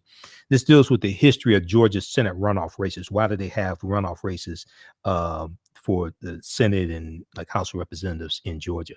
So the Georgia Constitution of 1777 directed that the governor was to be chosen each year by the Legislative Assembly. That system continued until an 1824 constitutional amendment required that governors be directly elected by voters. Okay. Notably, however, in situations where no candidate received a majority, the Legislative Assembly would make the final determination. This provision was later incorporated into successive Georgia constitutions up through 1945. It's important to remember that Abraham Lincoln was a Republican. This is before the party realignment that starts in 1928 with the Lily White movement of 1928. And that's an effort by Republicans to push African Americans out of the Republican Party. Republicans are trying to get Herbert Hoover elected as president in the 1928 presidential election. They appealed to 5 former Confederate states. They appealed to Southern segregationist Democrats in 5 former Confederate states to win their votes to put Herbert Hoover in the White House. It worked. Herbert Hoover only served 1 term. Republicans are ignoring the issues and concerns of African Americans and ignoring the rise of the Ku Klux Klan, because some of the Klan members were Republicans also. because the second reincarnation of the Klan was different than the first incarnation of them. The second reincarnation, a lot of that has to do, is spurred by the film The Birth of a Nation, which debuts February 8th, 1915. And 1915 is the 50th anniversary of the Ku Klux Klan being founded, which was founded December 24th, 1865 in Pulaski, Tennessee, about a week after the 13th Amendment was adopted. 13th Amendment is ratified December 6, 1865, adopted December 18th, 1865. This is about 6 months after the Civil War officially ends, which officially ends in June of 1865. Okay. So you have to understand this chronology of history. I've done like a 3-hour lecture dealing with the history of why African Americans switched from the Republican Party to the Democratic Party. Herbert Hoover is only going to serve 1 term. He's defeated by Franklin Roosevelt in the 1932 presidential election. And the stock market crashes October 1929. This leads to the Great Depression. Herbert Hoover mishandles the Great Depression, mishandles the economic disaster, and he only serves 1 term. All right. Okay. So it's important to remember that Abraham Lincoln was a Republican. After the Civil War, which ends in 1865, June 1865, many white Southerners came to the realization that only through a united political front could a culture of white supremacy be preserved. As a result, Southerners who were pro-segregation and anti-civil rights universally supported Democratic candidates to all political offices. Okay, this is true. In 1966, Howard Callaway, Callaway, decided to try to challenge this legacy by becoming the first Republican nominee for governor of Georgia since 1876. Okay. First Republican nominee for governor of Georgia since 1876. Now, it's important to note. So a lot of people think that African Americans switched from the Republican Party to the Democratic Party because of the Civil Rights Act of 1964, the Voting Rights Act of 1965. That's not true. By 1960, 2/3 of African Americans had already switched over to the Democratic Party. By 1960, you got to go back about 40 years before that, go back to the 1928 presidential election, where that shift starts to happen. And then we're going to see it go into the 30s, going to the 40s, going to the 30s with President Roosevelt, going to the 40s. It didn't start in 64 with the Civil Rights Act. No. Okay.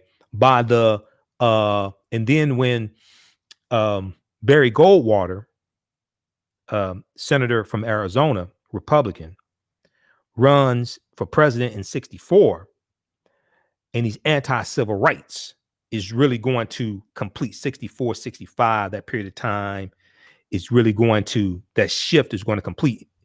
And what happens is not just African Americans who are switching parties. You got white people switching parties. And a lot of those Southern segregationist Democrats are going to leave the Democratic Party and go to the Republican Party.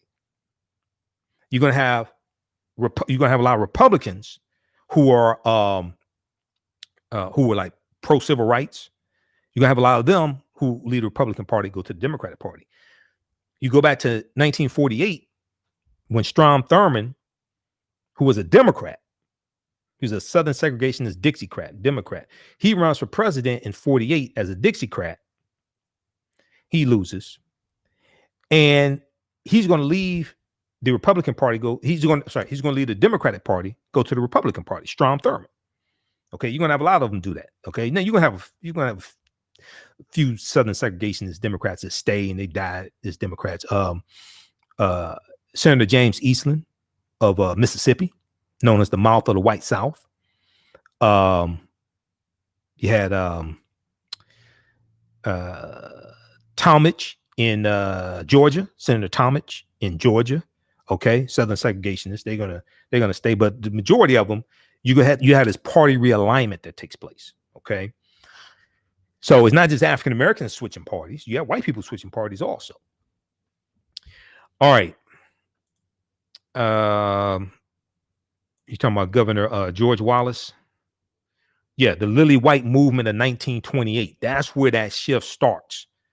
Okay, see, a lot of people don't know it. You have to do research to understand that. A lot of people think it's because the Civil Rights Act of 64 and Voting Rights Act of 65. No, it's not. You got to go back 40 years before that. The Lily White movement of 1928. Republicans are pushing African Americans out of the Republican Party, ignoring our issues, ignoring our concerns, ignoring the rise of the Ku Klux Klan. Different things like this. All right, let's go back to this article. Okay, so in 1966, Howard Callaway decided to try to challenge this legacy by becoming the first Republican nominee for governor of Georgia since 1876. In the election, Callaway won 46.53% of the vote, which was slightly more than Democrat Lester Maddox, okay, his nearest competitor, who netted 46.22% of the vote. Despite winning a plurality more than anybody else, okay, not a majority meaning 50% plus one, but he won more than anybody else, a plurality. Despite winning a plurality, Howard Callaway did not obtain a majority following the 1824 provision. Georgia's Legislative Assembly, which was dominated by Democrats, ended up choosing Howard Callaway's Democratic opponent as the next governor, okay, Lester Maddox. This led to a series of court battles, eventually culminating in a U.S. Supreme Court decision, which upheld the right of Georgia's Legislative Assembly to choose a governor who had lost the popular vote. Politics is the legal distribution of scarce wealth, power, and resources, and the writing of laws, statutes, ordinances, amendments, and treaties, their adoption, interpretation, and enforcement. This is what politics is. Politics impacts every aspect of our lives, from the water we drink to the air we breathe, to the food we eat, to who gets radio station licenses, to what you can say on radio stations that are FCC regulated, like 910 AM, the superstation WFDF, 50,000 watt antenna. Okay. TV station licenses, all that is regulated by politics. Federal Communications Commission, that's government. When you try to get a liquor license, you got to go to the state. Usually that's state government. Okay, that's politics. When you want a liquor license for a restaurant or a bar or club, things like that. Okay, that's usually not city government. That's state government. That's at the state capitol. That's government. When you want to renovate a building, okay, you get your contractors have to go to building, usually the building and safety department, which is part of city government, and pull contracts. And then there's going to be a building and safety inspector that's going to come out and inspect the work to make sure that it's sound, to make sure that it's done correctly, so the building doesn't collapse on people and kill them. That's government. That's regulation. You have a zoning board, usually in most cities or counties, a zoning board. Zoning board determines which businesses go where and which businesses can't be within a certain amount of feet or yards of schools and churches, things like this. Okay. What is government, either city council or maybe the zoning board, that determines what time clubs have to close or stop serving alcohol. Okay. All that is regulated by government. And we know about stimulus checks and coronavirus and fighting pandemics. That's all government. So this led to a series of court battles, eventually culminating in a U.S. Supreme Court decision, which upheld the right of Georgia's Legislative Assembly to choose a governor who had lost the popular vote. The contested election of 1966, provided Georgians with an opening to adopt runoff voting for the election of future governors, other statewide office holders, and its congressional delegation. Okay, that Georgia governor's race in 1966. Runoff voting was already on the minds of many proponents of reform, as Georgia had adopted the system for primary elections just a few years prior. Now, when we look at runoff races and racism in Georgia, back in 1917, now this is during World War I, which is 1914 and 1918. 1917 is also the year that you had the silent march down Manhattan, Fifth Avenue in Manhattan, where you had 10,000 African Americans marching. It's the silent march, and they're marching to get a federal anti-lynching law. Because once again, you're dealing with politics and you're dealing with law. And that march was organized by James Weldon Johnson of the NAACP. The march was precipitated by the East St. Louis, Illinois race riot of 1917. And you had African Americans, because of a number of different incidences, trying to get federal anti-lynching laws. James Weldon Johnson is the same man who in 1899 wrote what started out as a poem and ended up being called Lift Every Voice and Sing, and was adopted as the Black National Anthem. He wrote that in 1899, James Weldon Johnson. All right. So back in 1917, Georgia adopted the county unit system, quote, county unit system, end quote, for all primary elections. Back in 1917, Georgia adopted the county unit system. Under this system, quote unquote, urban counties were allocated 6 votes. Quote unquote, town counties, TOWN, town counties were allocated 4 votes, and rural counties, RURAL, rural counties were allocated 2 votes. So you have urban counties allocated 6 votes, town counties allocated 4 votes, rural counties allocated 2 votes. Each county's votes were then awarded to whomever won that particular county, similar to how the U.S. Electoral College works for most states. Just as the U.S. Electoral College gives proportionality more power to less populous states or states with a smaller population, the county unit system similarly favored these less populous counties. This system was particularly harmful to the voting influence of African Americans who largely lived in urban counties.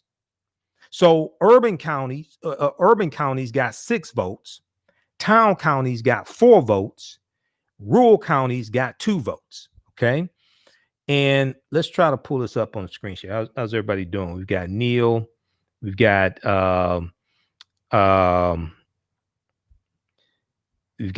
Robert, Willie, Eric, just a few of the people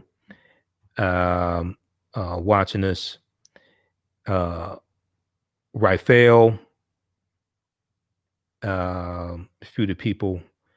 Probably the 12 senators will probably we talked about that a little bit earlier. We'll probably we'll talk about that some more Monday night show, because we're here 6 nights a week. We'll talk about that some more Monday night show. Let me see if we can pull up this article here. I've got it on the second laptop. Everybody check out this article here from NBC News. Which one is that?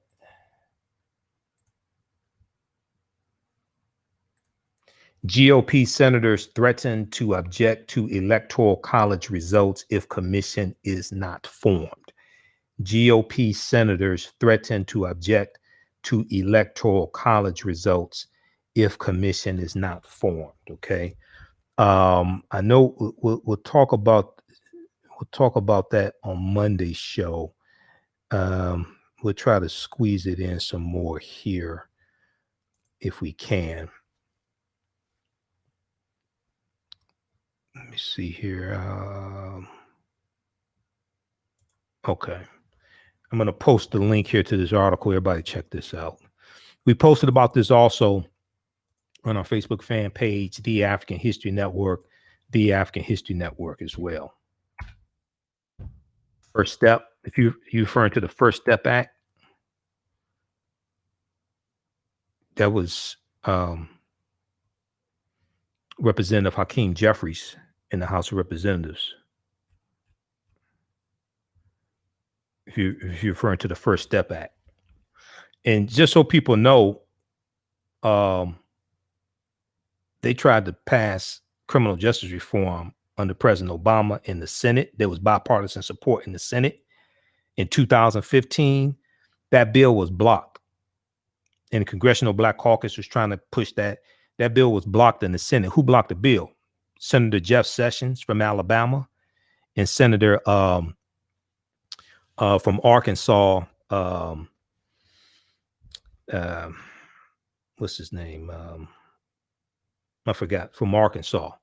They blocked the bill in the Senate because there was bipartisan support for criminal justice reform under President Obama, but the bill got blocked in the Senate.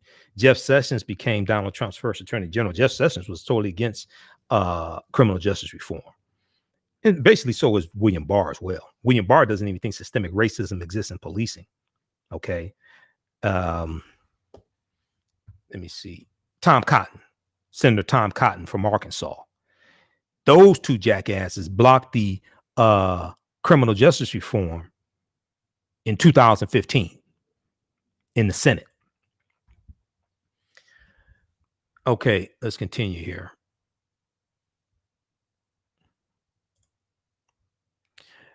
Okay, I think let's try and turn on the screen share. Let's flip this over, see if we can turn this on. We'll be here for a little while longer because I got to be back. I got to be back here tomorrow night.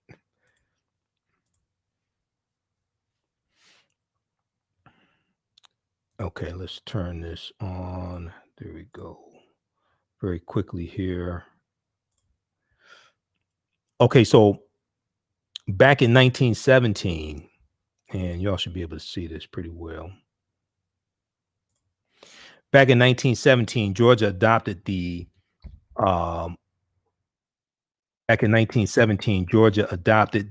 county unit system for all primary elections, as I said.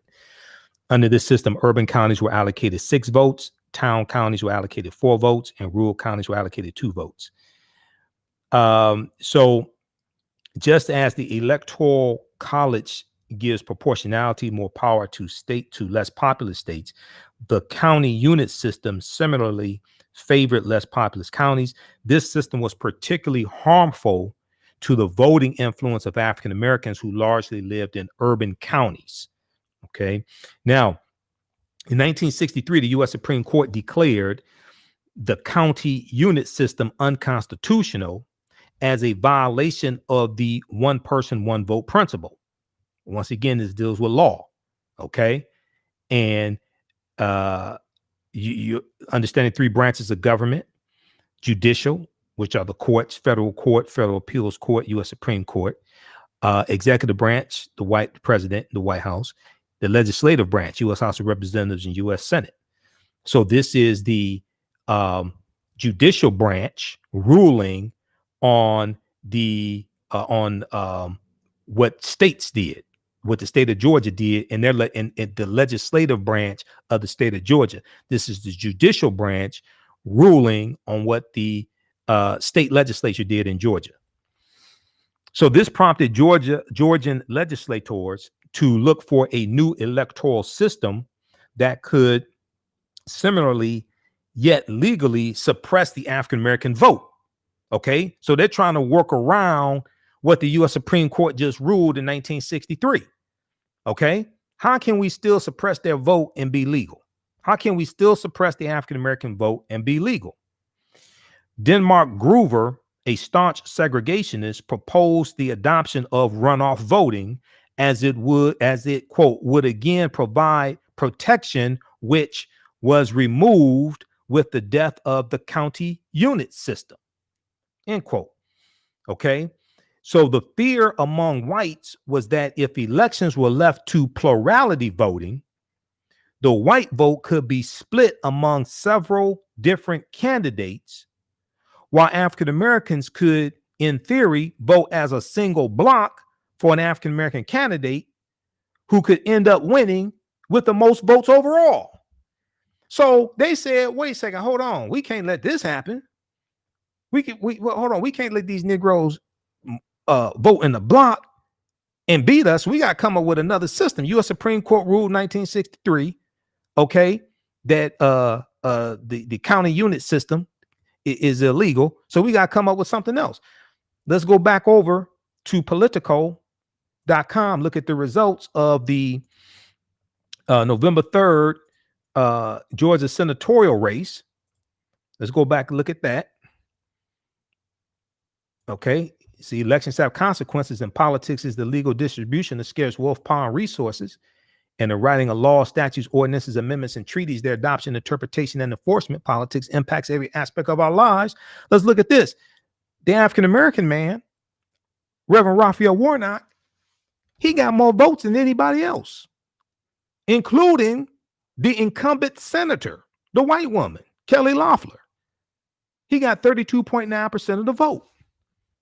But because of the runoff races and because of racism, and Georgians historically wanted to keep African Americans from winning statewide races like this, then he has to go to a runoff race. He got more votes than anybody else, including the incumbent. Doug Collins was a multi-term member of the U.S. House of Representatives, Republican. Raphael Warnock got more votes than Doug Collins.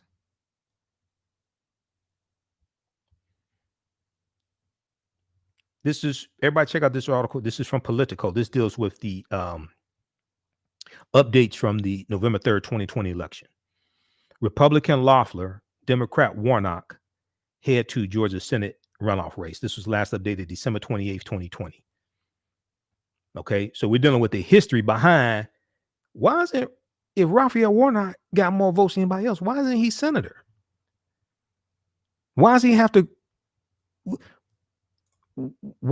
go into a runoff race against somebody he already beat? But think about that. Why does he have to run again against somebody he already beat? So this deals with laws, politics, elections. So let's go back to this clip here. Let's go back to this other article. It's from yahoonews.com. But it calls you to sit back and think, say, wait a second. Why does he have to beat her twice? What's that about? He already beat, why does he have to beat her twice?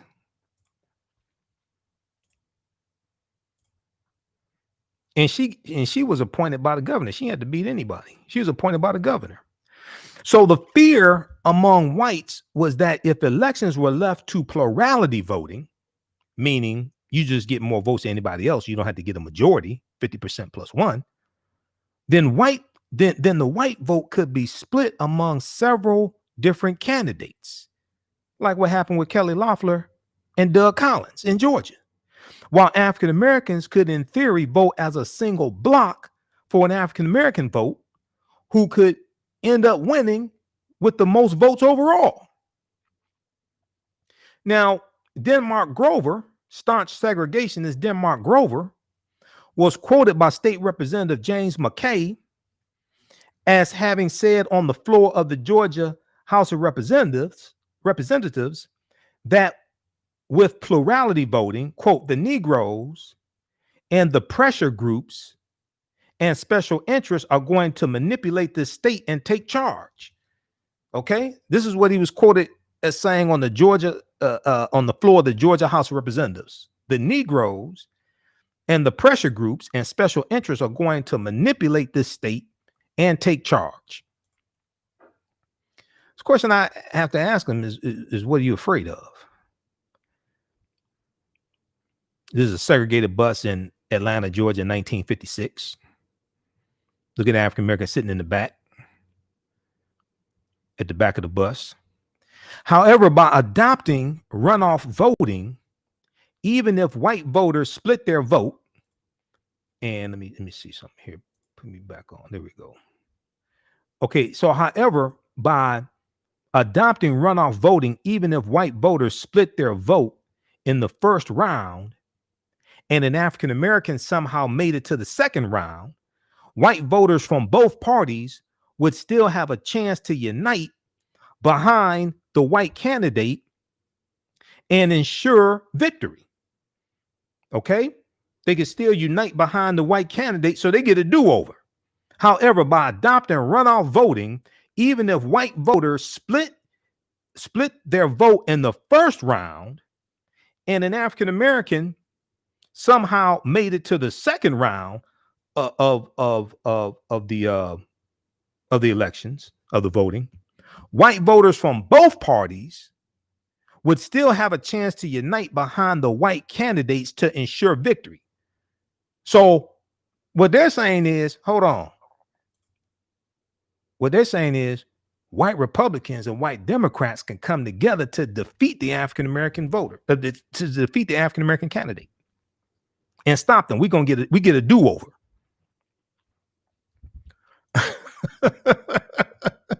See, a lot of people don't understand what racism is. Racism is a system of advantage and privilege distributed based upon race. This is why I say you have to understand history. Racism has nothing to do with not liking people, calling people racial epithets or anything like that, being mean to people. That's not racism. Racism is a power structure. Racism is a system of advantage and privilege distributed based upon race. Racism control the majority of the wealth, power, resources, benefits, privileges, land, access to education, access to opportunity. They set the laws for voting. They control the healthcare system, land, jobs, etc. And they use that to marginalize, subordinate, and do harm to another race of people. That's what racism is. It has nothing to do with not liking people. It has nothing to do with being mean to people. That's bigotry. Has nothing to do with calling people racial epithets and things like that. Okay. Racism exists for the purpose of preserving genetic white survival. That's what this is about. The power structure of racism comes out of the concept of white supremacy. You have to understand history and look at and understand like the last 500 years of history to really understand this. Okay. Because in oftentimes when I hear discussions about racism, could be on MSNBC. Now, MSNBC over the past couple of years, they started using the term white supremacy more, talking about racism more from a power structure, but sometimes it's still confusing. But they're usually, if we go back, I think it was 2018. There was a special on MSNBC hosted by Joanne Reed and Chris Hayes. It was called Everyday Racism in America. Everyday Racism in America. I think it was 2018. And it was the same day that Roseanne Barr was fired from the reboot of the Roseanne TV show. So you go look that up. It was that same day. And Roseanne made some comments about Valerie Jarrett, former senior aide to President Barack Obama. So I watched it was a 1 hour special dealing with everyday racism in America. They spent an hour talking about racism and never defined racism from a historical perspective. Because when you deal with racism, you have to understand racism from a historical perspective. This is why it's problematic when you got white people saying, oh, black people can be racist. Racism is a power structure. African Americans can be bigots. Fred Sanford was a bigot. I don't want no Puerto Ricans in my house. Fred Sanford was a bigot. Fred Sanford was a African-American version of Archie Bunker. That's basically what Fred Sanford was. He was an African-American version of Archie Bunker. Okay. Racism is something on a whole nother level. If we look at the study from Citigroup Bank, and I've done a whole presentation dealing with this, They did a study, came out in September of 2020, that showed how the U.S. economy has lost $16 trillion over the past 20 years from the year 2000 to the year 2020 because of racism. $16 trillion. That don't have nothing to do with not liking people. Okay. And that dealt with lost income from African Americans from being denied bank loans, lost income from African Americans being able to earn higher wages, higher income because of not being able to go to college, get funding for college, etc. And then it was one other thing also. Okay, one other main thing that they cited. Okay, that is understanding a system of advantage and privilege distributed based upon race. There was a CBS News had a big article dealing with this. Economist, let's see, economist who says racism costs the U.S. $16 trillion explains. The previous article said September 23rd, 2020 from CBS News. Racism has cost the U.S. $16 trillion, Citigroup fines. America, so let's look at this quickly here, because it's important for us to understand what the hell it is we're fighting. It's important for us to understand what racism is. Let's flip over here.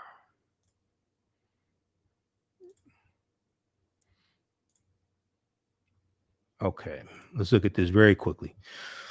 This is from CBSNews.com. Racism has cost the U.S. $16 trillion, Citigroup fines. This is by Christopher J. Brooks, September 23rd, 2020. America could have been $16 trillion richer. Let me blow this up. America could have been $16 trillion richer if not for inequities in education, housing, wages, and business investment between African American and white Americans over the past 20 years, new research concludes. Now, we're not talking about since 1619.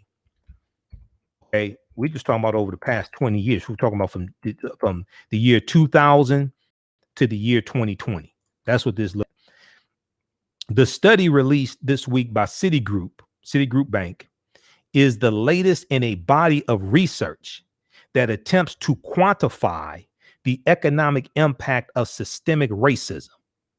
Citigroup arrived at its $16 trillion figure after estimating that African American workers have lost $113 billion in potential wages over the past 2 decades because they could not get a college degree. African American workers have lost $113 billion in potential wages over the past 2 decades because they could not get a college degree. The housing market lost $218 billion in sales because African American applicants could not get home loans. About $13 trillion in business revenue never flowed into the economy because African American entrepreneurs could not access bank loans. Okay, so we're dealing with the cost of racism. And what this study shows is how even though African Americans bear the brunt of racism negatively impacts everybody because of lost earnings in the economy. What's more, the U.S. could have $5 trillion in gross domestic product over the next 5 years if those gaps and others were closed today, the study indicated.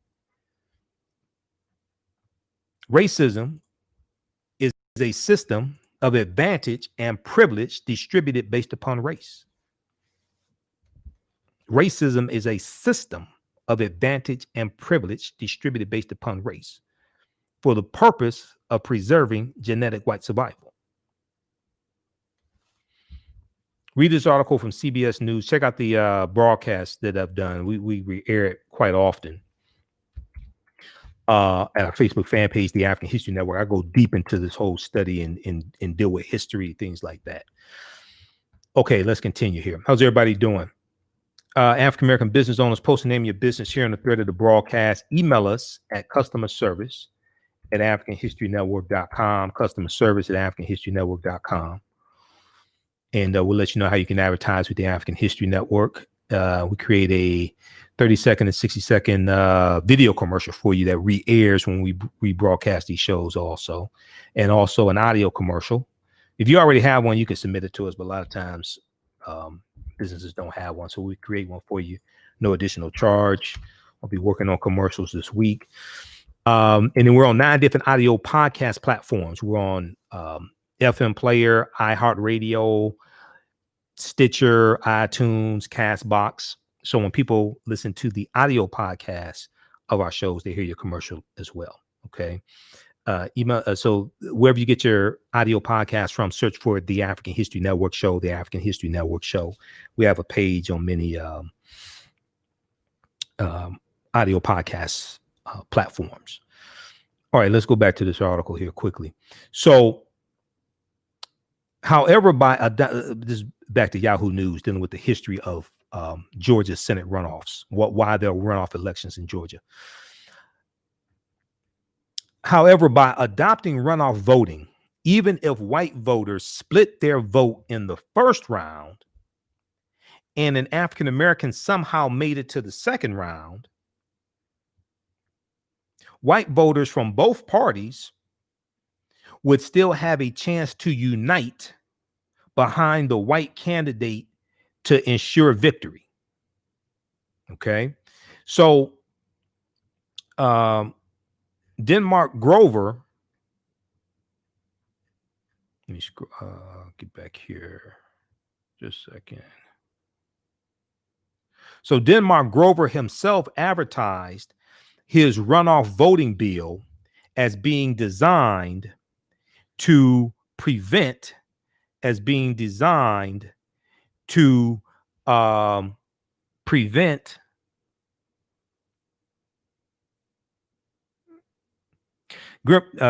Denmark Grover himself advertised his runoff voting bill as being designed to, quote, prevent the Negro bloc vote from controlling the elections.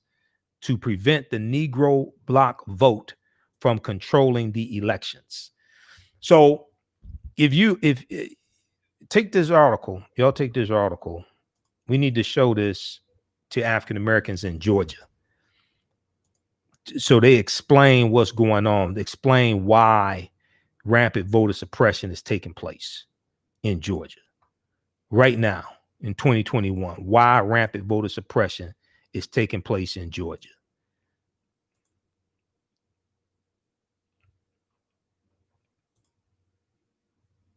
Let me show you the screen share again. However, by adopting runoff voting, even if white voters split their vote in the first round and an African American somehow made it to the second round, white voters from both parties would still have a chance to unite behind the white candidate to ensure victory.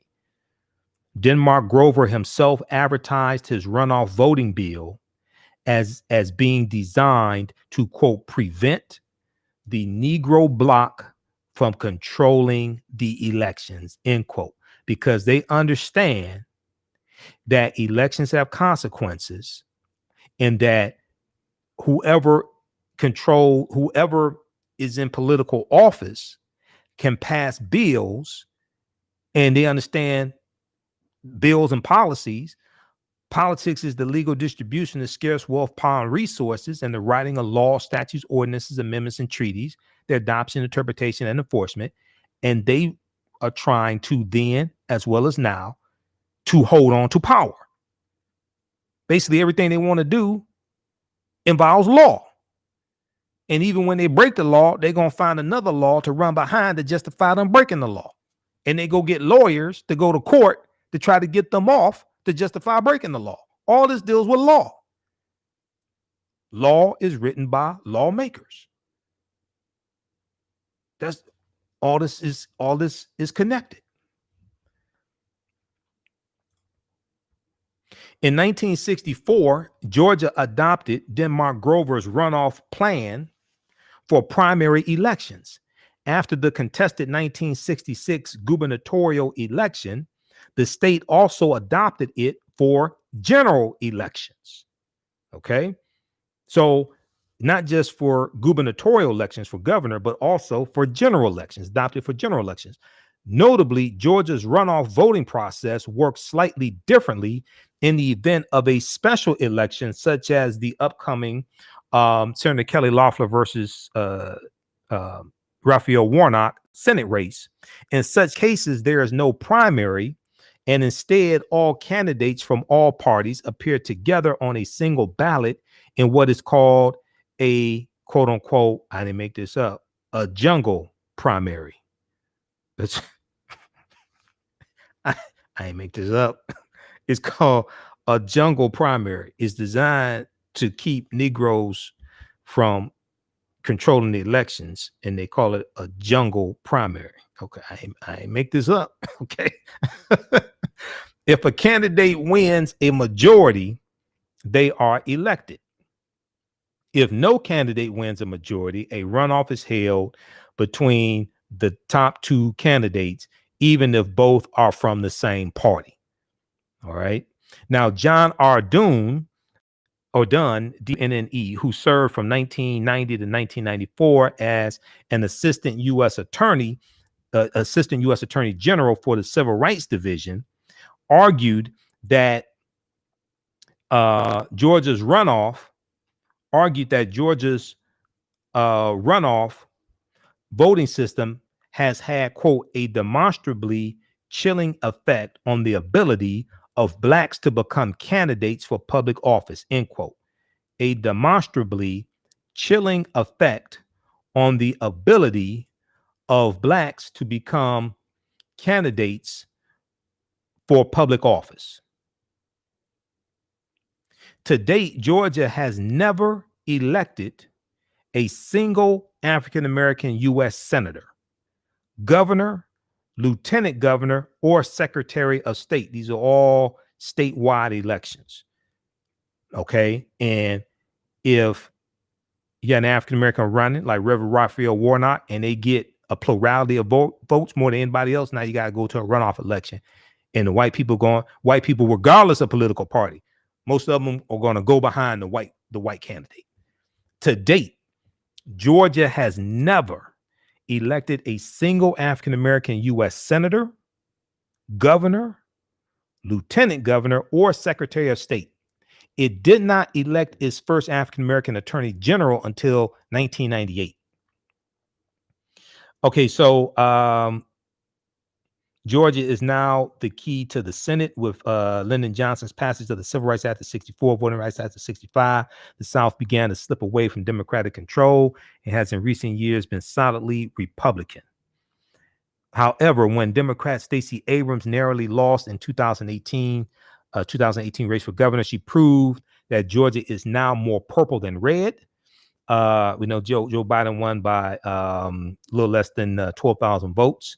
11,799. That's why Donald Trump wants 11,780. Okay, so all right, everybody, check out this article here. YahooNews.com picked this up. A brief history of Georgia's runoff voting and its racist roots. This is from November 23rd, 2020, written by Joshua Holzer, assistant professor of political science at Westminster College. A brief history of Georgia's runoff voting and its racist roots. Okay. All right. Nicole said it's about to change. See, this is why you have to understand history. And a people's history and culture teaches them how to deal with the problems of the past in the present and the future to meet the needs of the community. How do we fight against things like this in the past? Okay. What we're dealing with, everything that's going on today has a historical foundation.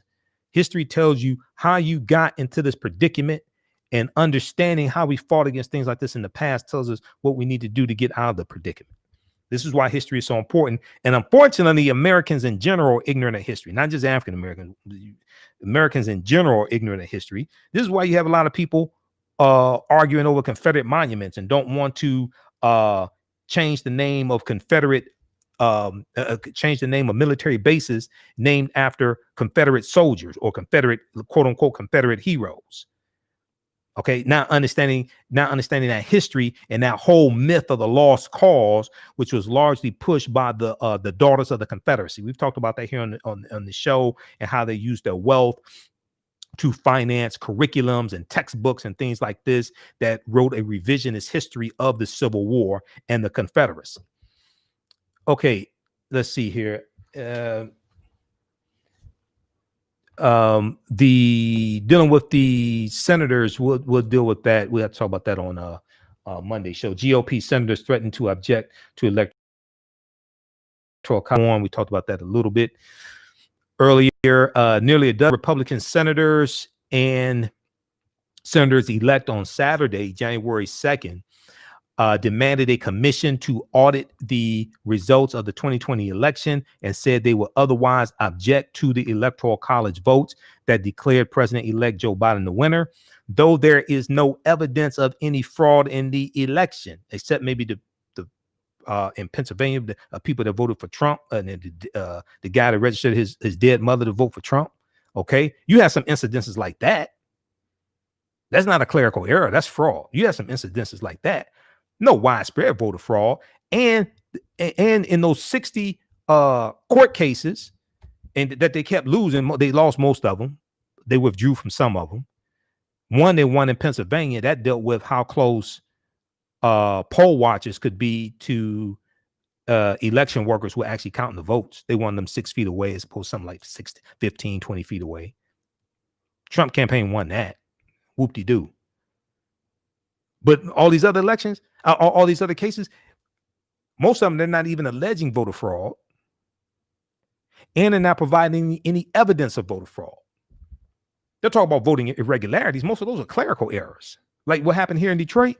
There's about 400 ballots that were clerical errors. But there were 255,000 votes casted in Detroit. 255,000. Though there is no evidence of any fraud in the election, despite numerous claims by Donald Trump, the group of lawmakers said in a statement that they were calling on Congress to create a commission with, quote, full investigatory and fact-finding authority to conduct an emergency 10-day audit of the election returns in the disputed states, end quote. Those election results have been certified by the counties, just like here in Michigan, there are 83 counties in Michigan. Those election results were certified by the counties, then certified by the state legislature. Okay, but they want another investigation. But they want this 10-day audit election. This is nonsense. If such a panel is not established, the group threatened on January 6th, when both chambers meet, January 6, 2021, quote, to reject the electors from disputed states as not regularly given and lawfully certified, the statutory requisite, unless and until the emergency 10-day audit is completed.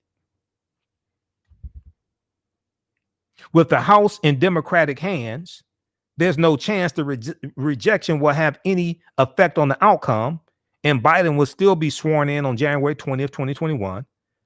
But the action of Republicans in both chambers will prolong the debate over certification until the final votes are tallied in Congress. Republican Senators Ted Cruz of Texas, coward. Senator Ron Johnson of Wisconsin, coward. Senator James Lankford of Oklahoma, coward. Senator Steve Daines of Montana, coward. Senator John Kennedy of Louisiana, jackass, coward. Senator Marsha Blackburn of Tennessee. This jackass right here, Marsha Blackburn, she blocked 3 bills in the Senate, 3 election integrity bills in the Senate. Senator Marsha Blackburn of Tennessee. This idiot right here, she blocked them. Axios, A-X-I-O-S, Axios.com has an article, and we talked about this here on the show before, dealing with how Senator Marsha Blackburn of Tennessee, Republican, blocked 3 election integrity bills. But you want this election integrity 10-day audit. These are some of the dumbest ass cowards I've ever seen. And Senator Mike Brown of Indiana, they signed on to the statement Saturday, January 2nd, as well as Senators-elect Loomis of Wyoming, Roger Marshall of Kansas, Bill Hagerty of Tennessee, and stupid dumbass Tommy Tuberville of Alabama, who couldn't even name the 3 branches of government. He just won in Alabama. November 3rd election, Senator Tommy Tuberville. He couldn't even name the 3 branches of government. If you I was on Roland Martin Unfiltered. I'm on every Friday on Roland Martin Unfiltered as a panelist. I'll be back on this coming Friday. There was an interview where Tommy Tuberville was asked about the Voting Rights Act of 1965 and what he thought about it, blah, blah, blah. He had no clue what the hell the Voting Rights Act of 1965 was. If you listen to that interview, I mean, he sounded like Obama. That's how he sounded. And Alabama was ground zero for the Voting Rights Act. Okay? Birmingham, things like this, that's ground zero for the Voting Rights Act. He had no idea what the Voting Rights Act was or the importance of it. And he's a U.S. Senator, one of 100. And see, this is something I explain to people when I posted an article about dumbass Louis Gohmert, Republican out of Texas, who was suing. He wanted Mike Pence to have the power to what was he saying? He wanted him to have the power to create some commission or do something. I forgot what it was, something idiotic. But that case was thrown out of court. I had an article on this. That case was thrown out of court. But as I explained to people, you do realize these are the people who vote on reparations, right? These geniuses, you do realize that these are the people who will vote on reparations. And because reparations is a legislative process, that's not an executive order. You have to understand the U.S. Constitution. Article 1 of the U.S. Constitution gives the powers of the purse string to Congress. A reparations bill has to pass both the House of Representatives and the U.S. Senate if you to actually distribute some type of reparations. These are the type of idiots that will vote on that. And as I ask people, and I usually don't get a response, if you can't get a bill passed in the House of Representatives to study reparations, how are you going to get a bill passed to pay reparations? You can't, HR 40 can't even get out of committee. HR 40 is to study reparations. You can't even get that passed in the House of Representatives. If you can't get a bill passed to study reparations, how do you get a bill passed to pay reparations? So you have some of the wrong people in office. They have to be voted out of office. And the right people have to be voted into office who will support reparations. Something reasonable. Because I've said before, ain't nowhere in the hell the majority of reparations compensation should be in the form of money. Because if we all got $1 million a day, you know damn well white people have it all back this time next week. You know that. Don't act brand new. You know, if we all got $1 million a day, you know white people have it all back this time next week. Only thing we would have done is stimulated their economy. Okay, so let's not act like, you know, we don't understand this. We can't go to conferences every year and talk about how African Americans spend 97% of our dollars with people that don't look like us and think that if we get some money, all of a sudden that spending pattern is going to change. If anything, it's going to get worse. So cash payments can be part of a overall reparations package, but in no way should reparations be 100% in the form of cash. Absolutely not. Because that's not going to bring about the structural change that's actually needed. And that's understanding racism and a history of what's happened. Okay, but that's a whole nother show. There was one I had. Oh, this one right here. Yeah. Court rejects last minute claim that Pence can ignore states' presidential electors. This is idiot Louis Gohmert. No wonder he caught coronavirus. National Public Radio has this article here, January 1st, 2021. There was another one about Gohmert. California funeral homes run out of space. We'll talk about that tomorrow. That's from Associated Press.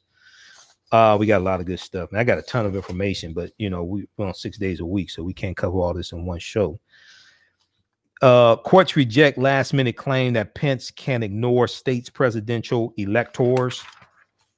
A federal judge threw out a lawsuit that challenges President-elect Joe Biden's victory Friday as Congress moves toward finalizing the results of the 2020 election.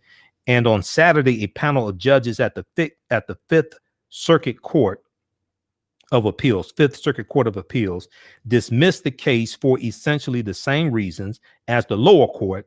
The plaintiffs don't have standing to sue. The January certification of states' electoral votes overseen by the vice president, Mike Pence, is usually considered a formality. It's not people don't pay attention to that. But a lawsuit filed last week by this idiot, Representative Louis Gohmert, Gohmert, Republican from Texas, researched this genius. This lawsuit sought to upend the process. In some key battleground states, groups of Republicans have baselessly declared themselves to be alternate electors, claiming to represent the true wishes of voters. Representative Louis Gohmert of Republican of Texas, who would get to vote on reparations if it ever gets out of committee and goes to the House floor and it goes for a vote, then it can't even get out of committee. So, I mean, it's like in the Senate, it'll be even hard to get reparations passed in the Senate, even with the 117th Congress.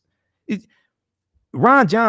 Ron Johnson of Wisconsin, voted against the Juneteenth bill to make Juneteenth a federal holiday and give white people the day off from work. If you can't get a Juneteenth bill passed in the Senate, how you get a reparations bill passed in the Senate?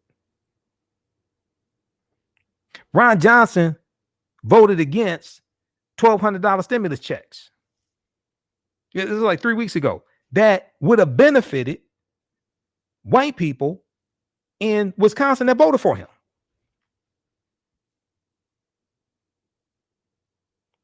This is why you have to understand a long-term strategic process. A lot of these people have to be voted out of office. This is why I hear people say, if we don't get reparations, we're not going to vote. Reparations is a legislative process. What are you talking about? Reparations is a legislative process.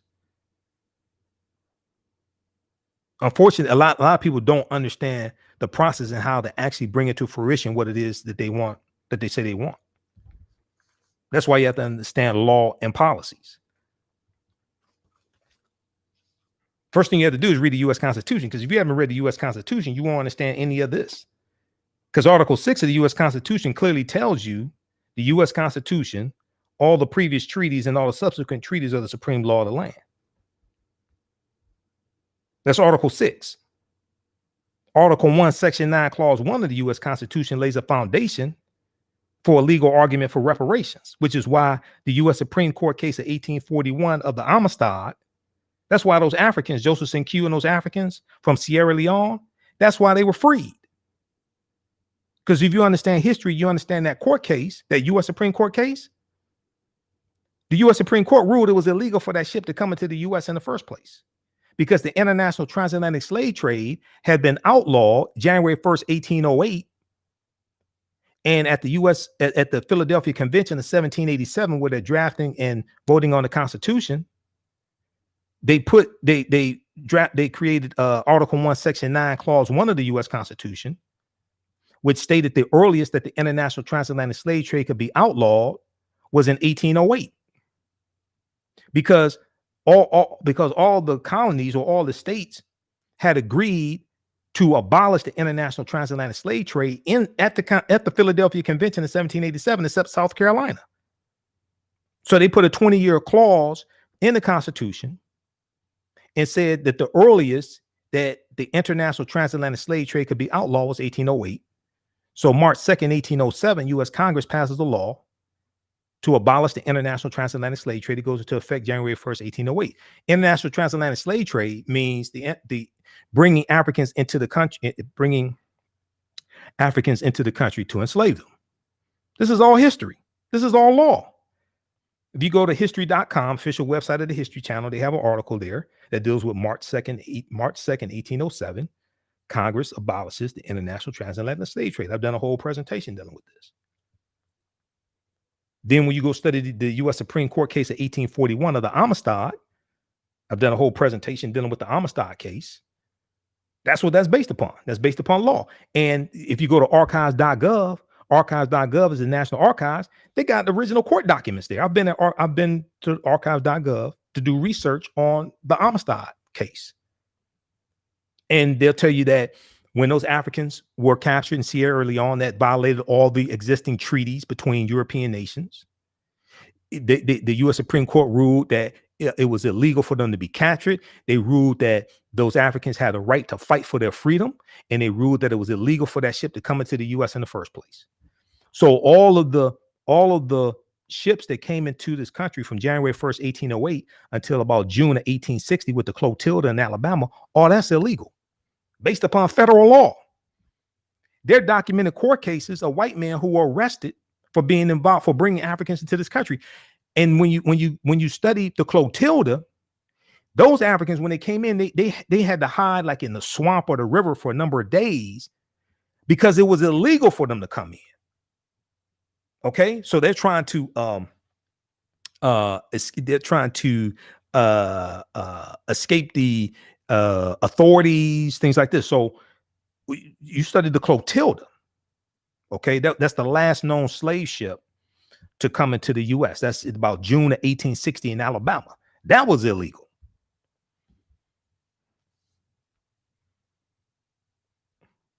So this is why we have to understand making legal arguments, not moral arguments. We know slavery was morally wrong.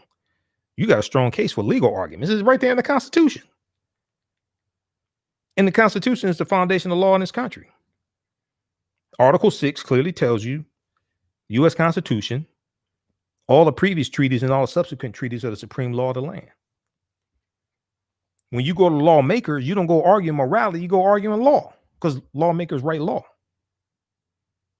And when laws get challenged, they get challenged where? In court. They get challenged on the basis that they're what? Unconstitutional. What does that mean? They violate the Constitution. So that means that the Constitution is the foundation of law. So if that's the case, shouldn't your argument be rooted in the Constitution? But you have to read it to understand it. All right. So read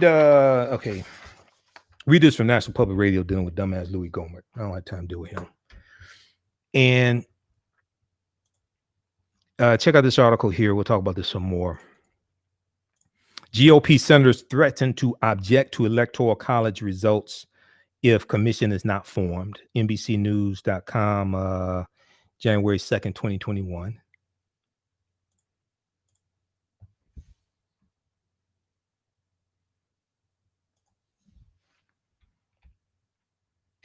All right.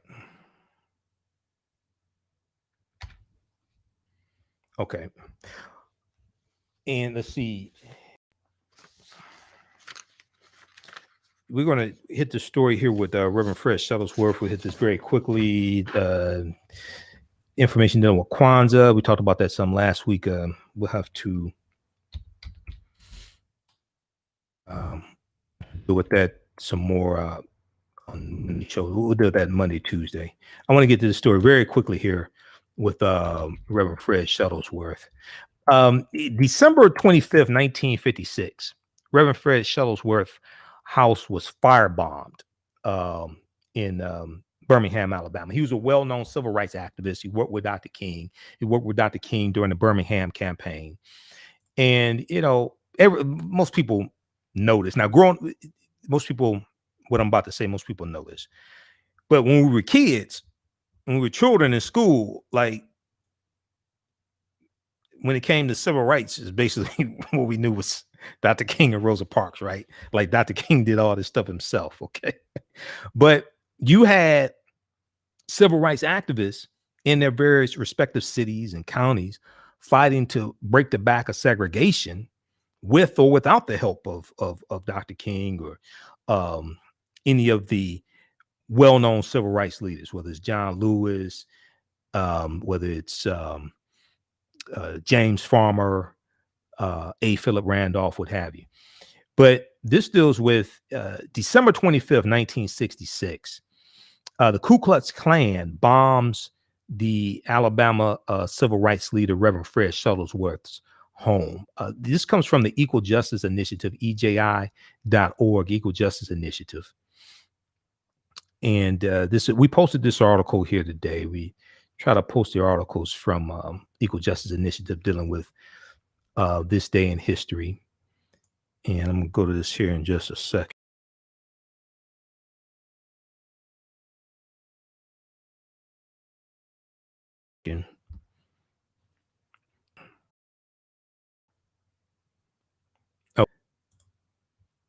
Let's go to this clip here.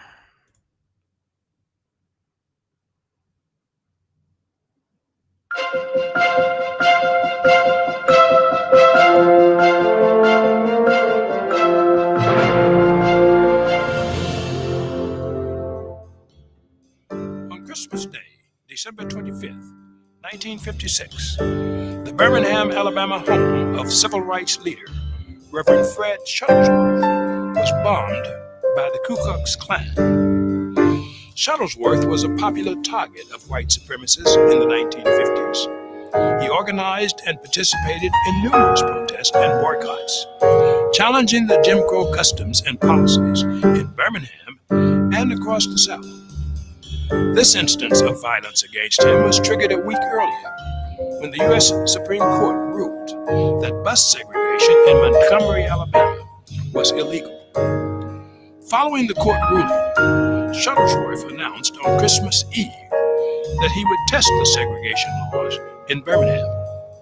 He called upon the local black community to desegregate the city buses, starting on December 26th. But on Christmas Day, with Pastor Shuttlesworth at home with his family and 2 members of his church, KKK members bombed his home. The 16-stick dynamite blast destroyed the home and damaged his church next door, but no one suffered serious injury. Shuttlesworth went forward with the December 26 protest riots, undeterred by the blast at his home.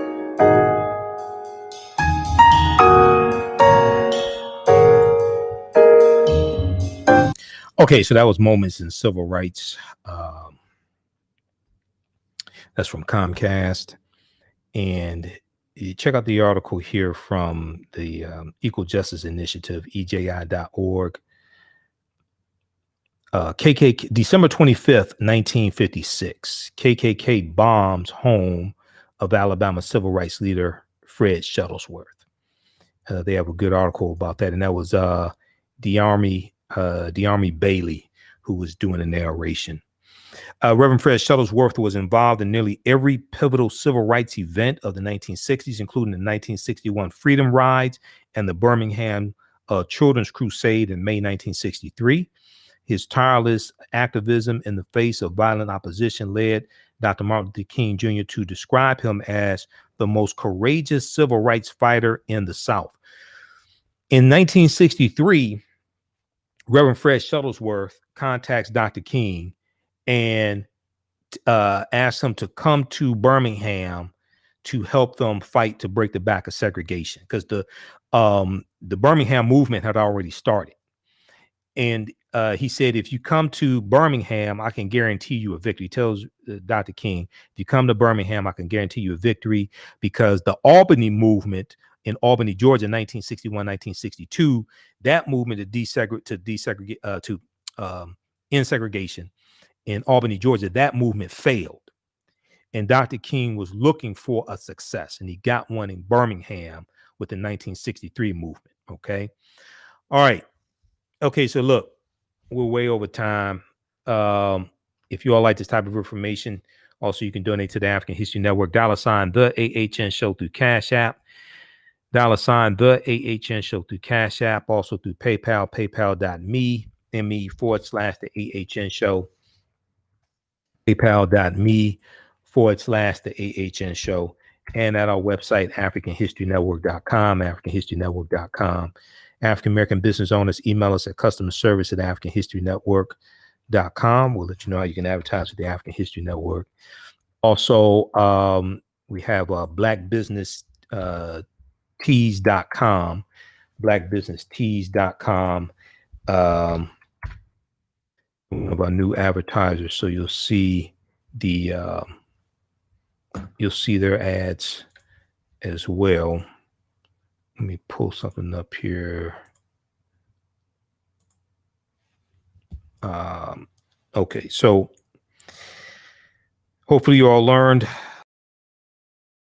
We're here Monday through Friday. Blackbusinesstee.com, TEE, blackbusinesstee.com. We're here Monday through Friday, 11 p.m. to 12 midnight Eastern Standard Time. And then we're here Sundays, 9 p.m. to 11 p.m. Eastern Standard Time as well. Okay, blackbusinesstee.com. And they have a lot of t-shirts there to support African American owned businesses. Blackbusinesstee.com, TEE. So we're here Monday through Friday, 11 p.m. to 12 midnight Eastern Standard Time, and Sundays, 9 p.m. to 11 p.m. Eastern Standard Time. We were doing Sundays for 4 years on 9-10 a.m. the Superstation WFDF. We're still on Sundays there. October 12th, 2020, we started doing Monday through Friday, so we're here 6 days a week. We rebroadcast these shows throughout the day on our Facebook fan page, the African History Network, and our YouTube channel, Michael Imhotep, IMHOTEP. Okay. So check us out there as well. All right. We have to get out of here. Remember, at the African History Network, we focus on educating, empowering, and inspiring people of African descent throughout the diaspora and around the world, because right knowledge corrects wrong behavior. It's not over till we win. Wakanda forever. And we'll talk to you all tomorrow. All right. Let's see how you doing, Miss LJ Crump, Gwen, Miss LJ Crump, Gwen, Erica. How's everybody doing? All right. We'll talk to y'all tomorrow night. Peace.